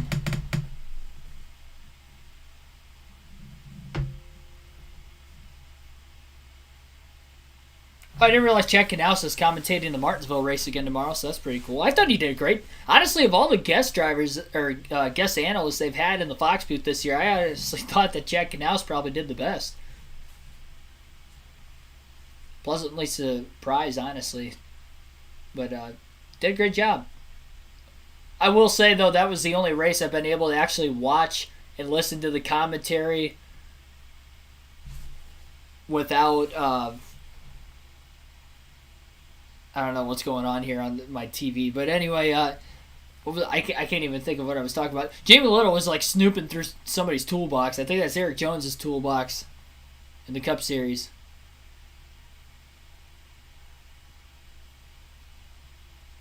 They're trying to fill the dead air during the red flag, I guess.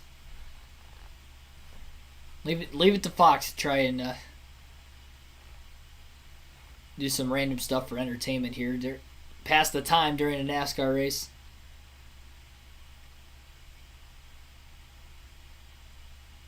Brandon Jones spotter. It was his crew chief that encouraged to wreck.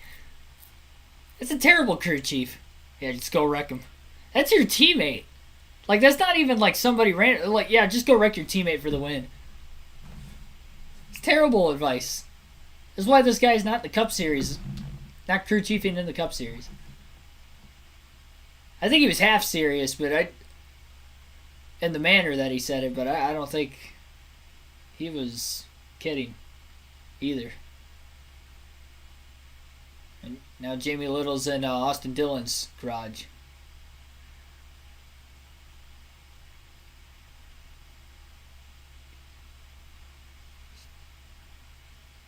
Touching all the... Going through every drawer.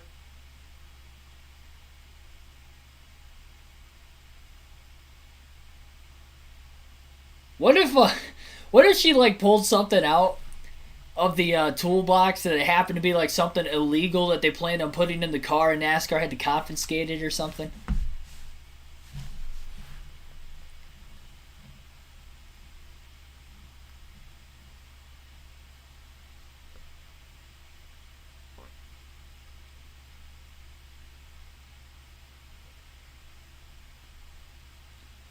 They are back under caution right now as we speak.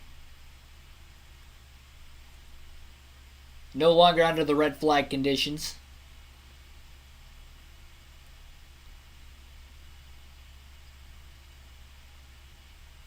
Don't wreck your teammate. NASCAR. I don't think NASCAR is going to black flag him for it, but that's just unethical. I mean, I wouldn't want to just dump somebody for the win randomly anyway, let alone your teammate. It is unbelievable that 27 car of Jeff Burton is still running, but I guess to just get 2 laps in the back of the field at Martinsville I guess that's all you needed to run. They have the splitter on the car, but there is no front bumper. They have hoses hanging out the front of the car. I'm surprised that they're letting them race like that, to be completely honest.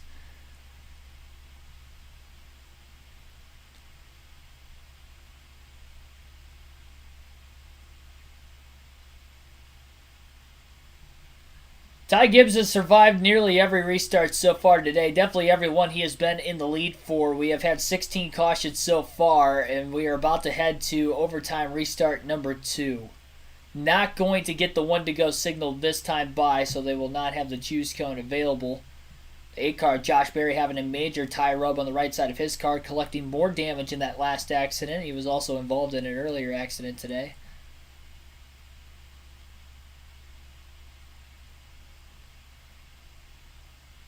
How's Gregson still in? He didn't hit the wall too hard. He kind of spun. He did get hammered from other cars. He's back in traffic quite a bit, though. Gregson's 21st.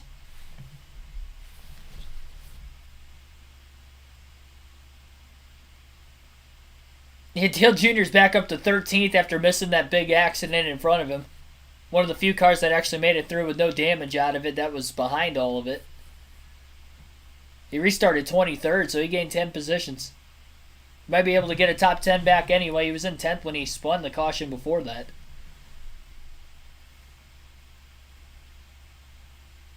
Imagine in no green flag laps, he goes from 23rd to 13th.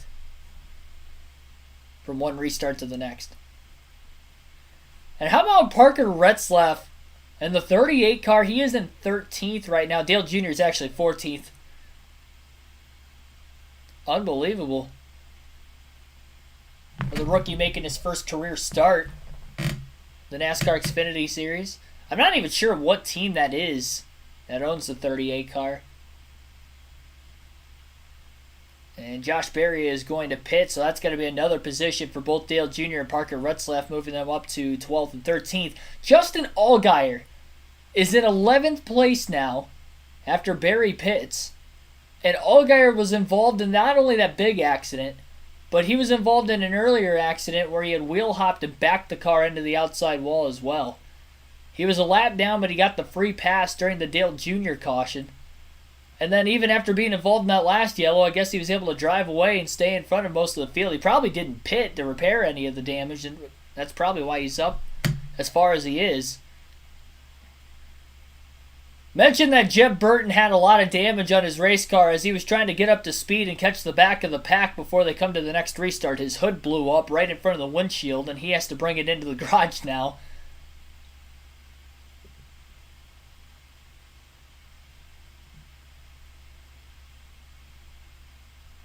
Well, I said maybe the race will get over by 11. They still haven't gone green yet, and it's 11 o'clock on the east.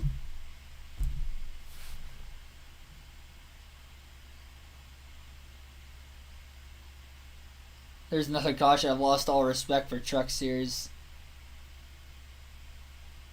and Xfinity. I feel you. I feel you, man. I mean, I don't watch too many of these races because I can't anyway, but it's hard to watch sometimes. Like, this is one of those races that it's just kind of hard to watch. It's no respect. I will say, though, Ty Gibbs has ran a really clean race. All the passes he's made when he has been back in traffic on fresher tires trying to get back through the field, he's been very clean. There's a reason why he has probably the cleanest car in the field. On top of the fact he has dominated and led the most laps, he is well deserving of this win tonight. And it'd be a shame, honestly, if he didn't win, considering he's led almost 200 laps in this race. Be 196 laps led this time by. It looks like one of the roof flaps have popped open on the 9 of Gregson, so he's going to have to pit again. He was in 21st anyway. Landon Castle's up to 4th, by the way, very quietly. So Ty Gibbs is 1st. Brandon Jones is 2nd. Sam Mayer 3rd. Landon Castle 4th. AJ Allmendinger 5th. Riley Herbst 6th. Austin Hill 7th. Ryan Truex, after spinning earlier, is up to 8th. Ryan Sieg 9th. And Noah Gragson just hit pit road. So Jeremy Clements will be in 10th place. Which I believe that means that Retzlaff in 12th, will be in 11th. Dale Jr. will be 12th. Coming to the choose rule this time by 1 to go. 54 on the inside. Brandon Jones, who had the second choice, will allow himself to go to the bottom behind his teammate Gibbs. And Sam Mayer right back where he was on the last restart, outside front row, with Allmendinger behind him on the outside of row 2. Landon Castle inside of row 3. Outside row 3 will be Riley Herbst. This is it. They'll be going green this time by our second overtime restart. Chance at a grandfather clock and $100,000 for the 4 drivers in the Dash for Cash, which would include the 2 cars on the front row of Gibbs and Mayer. Joe Gibbs looking on. Crowd on their feet. Into the Geico restart zone. Green flag back in the air. Mayer doesn't spin his tires this time. Big push from the 19. He's going to dive bomb the 54. He moves Gibbs up the track, and Brandon Jones is on the inside of Gibbs, but Gibbs beats him back to the gas off of turn 2. He tried, but he could not succeed, and now they go into 3 and 4, and they will get to the white flag this time. 1 lap to go, sponsored by Credit One Bank. Gibbs is having to hold off Jones, who has a massive run into turn 1 again. They're side by side for the lead. Jones is on the bottom. Gibbs is on the outside. They're still side by side, down the back. Who is going to win through 3 and 4? And as they work their way up the corner, Jones is going to come out with the lead as Gibbs is ran into the wall by Mayer, who was 3 wide and got pinched by Castle on the bottom. Last lap pass for the win for Brandon Jones. Jones wins it. Castle second, Allmendinger third, Austin Hill fourth, and Sam Mayer rounds out the top 5. Herbst in 6th. Ryan Truex 7th. Ty Gibbs 8th. Ryan Sieg 9th, and Jeremy Clements rounds out the top 10. Unbelievable. Gibbs was 3 wide on the outside after Mayer got into him after the 10. Went 3 wide to the bottom into turn 3. Gibbs got pinched into the wall. He goes from 1st to 8th on the final lap. And Brandon Jones will get his first win of the season, locking himself into the Xfinity Series playoffs. Brandon Jones led 28 laps today. Ty Gibbs led 198 of the 261 through a couple of overtime restarts, and Gibbs is not happy with Sam Mayer. He is trying to get to him, wondering what is going on here. And I think Mayer's and Gibbs just threw a jab at Sam Mayer, and Mayer is going back after him. Gibbs with the helmet on. Mayer shoving him back, and we have a fight in the pits. There's punches thrown. Gibbs and Mayer. And they are tackled down to the ground by crew members trying to break it up. Mayer still not letting go of Gibbs. Mayer has a busted lip. Or tooth or something. He is bleeding out of the mouth right now. While Brandon Jones celebrates on the front stretch, you'll hear every driver interview. There wasn't much talking going on between Mayer and Gibbs. Gibbs threw the jab. Mayer fought back. And you can understand Gibbs' frustration after leading all the laps he did and just getting squeezed into the wall at the final corner. But it wasn't really all Mayer's fault either, though, considering that Landon Castle was on the inside of Mayer, and I'm sure that's what Mayer was probably trying to explain to Gibbs before Gibbs threw the jab at him. Mayer versus Gibbs. Tempers. Overtime. Just wild night, to say the least, at Martinsville. Here's Vince Welch with Ty Gibbs.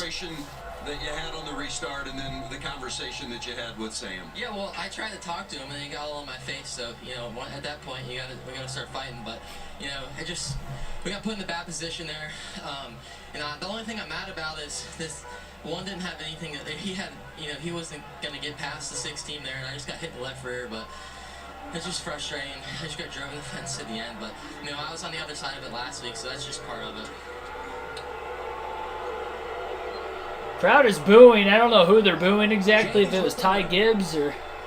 And you hear the crowd, they got all excited about everything that's going on, but you... Jamie Little now with Brandon Jones. Through the last 2 laps with your teammate of all people, looked like you had it, and then you didn't have it. Take us through it.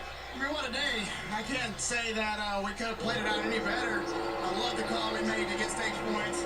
Drove the thing all the way from the back to the front, and had older tires than all of those guys there at the end. Lions, Menards. Our GR Super was certainly as fast as Xfinity Internet is, and this is a driver's racetrack right here. I've won in a lot of different places now, and this is one that you have to get after at Tirana. A really hard race. Can't believe he cleared me there really early in stage 3. He had a strong GR Super as well, but fun to beat him. He's hot right now. He's tough to beat, so that's a good one. You guys did have a different strategy. How were you able to hang on with those tires being so much older than all of those that you're racing with? Yeah, I mean, I think that one, they didn't fall off as much as may some people thought, and two, we just knew how to use our tools, and they're really good too. We've got a lot of different things to tune with. So, yeah, I don't know. I think that just like I said, you couldn't have played it out any better, and really happy the way it ended. You got a place for that grandpa to clock? I do. I've got an awesome barn I just bought, so I know right where it's going. I got a perfect spot for it. Congratulations, Brandon. I would imagine we're going to be getting an interview from Sam Mayer at some point, sometime soon as well. Well, first, AJ Allmendinger. And Allmendinger did win the Dash for Cash through all that, believe it or not. With the way the car handled it, I got to believe you're a little bit happier now. I'm happy with the money. That was a struggle, but all the men and women at College Racing to get this $100,000. First of all, thank you for Xfinity and Comcast for doing this. All the programs that they do along with this Dash for Cash. So really big deal. Get the men and women at College Racing some hard-earned money because they've been working really hard. But we did all we could with this accident industry Chevy Camaro. It was definitely not where we wanted to be, but my crew chief Bruce. Pit stops were phenomenal, so we were going to maximize it. I thought we were going to finish 3rd or 4th anyway, and then, yeah, whatever the hell was going on there. So it's. How do you describe what was going on there? I mean, I didn't see the actual wreck. What I saw on pit road is stupidity, but it is what it is. Awesome job of my teammate Landon Castle. I mean, to finish 2nd. I thought he might win it going in the last corner. So, we got a lot of work to do, no doubt. But we're maximizing each race. Everything that we can do, and thank you Xfinity and Comcast. Extra $100,000, that helps. Well done. So again, as just mentioned there, AJ Allmendinger will win the Dash for Cash. And the 4 drivers that will be in the Dash for Cash in a couple weeks at Talladega will be Brandon Jones, your winner today, Landon Castle, AJ Allmendinger, the winner of the Dash for Cash, and Austin Hill. Another reason why I'm thinking why Mayer might have squeezed Gibbs into the wall. I know Landon Castle was underneath him and made it 3 wide, so I'm not going to put the full blame on Mayer there. But they were battling for 100K off of turn 4, and Gibbs getting squeezed into the wall and Mayer losing that momentum off of turn 4 allowed for... Oh man, I didn't realize after the checkered flag Gibbs had tried to wreck the one of Mayer as well. And that was before they led into the...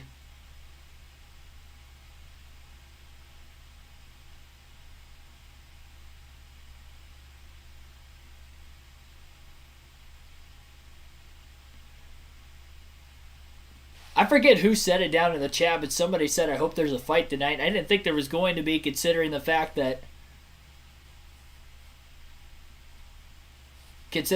there were all these cautions throughout the course of the race, that everybody was going to be exhausted with one another anyway. That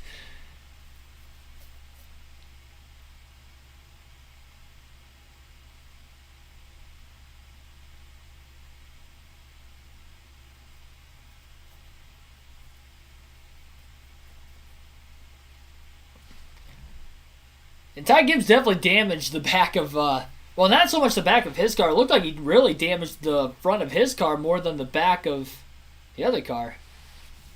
Seems like a lot of Ty Gibbs hate down in the chat right now. I think most of the boos were dished towards Gibbs during his interview afterwards. And I think a lot of it might be the transparency from the fact that he did pull a bump and run for the win on a teammate last week. And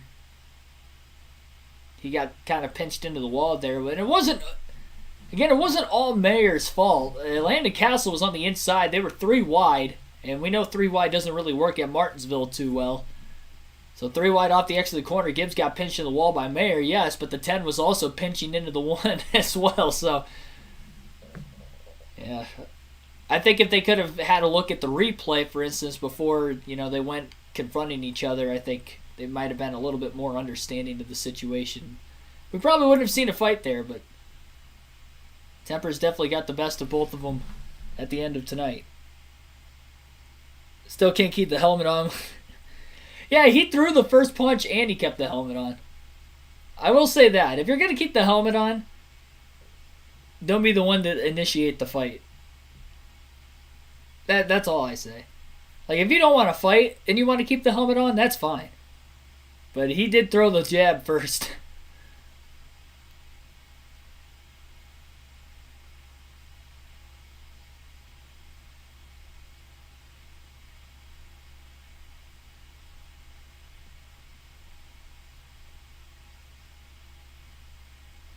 I think Eric Jones is probably average height. I think Adam Alexander and Austin Dillon are on the shorter side of things.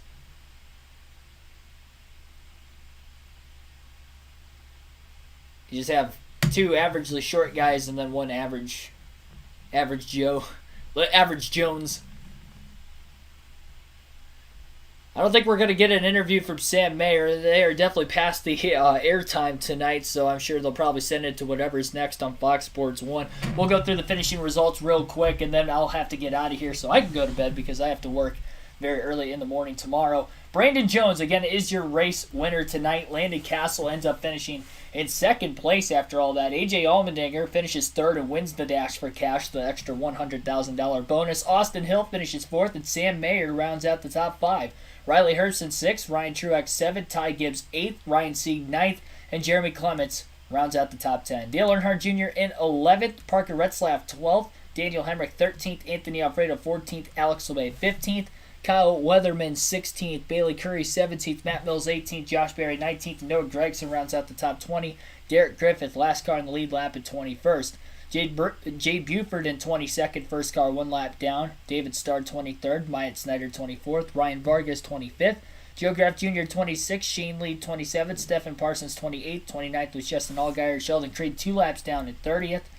31st was J.J. Yaley, Jeb Burton 6 laps down at 32nd, Mason Massey 6 laps down at 33rd. 34th was Brandon Brown, 11 laps down. All these guys were involved in that big accident in turn 1 in the first overtime, by the way. Natalie Decker, 19 laps down at 35th. Howie DiSavino, the 3rd, 36th.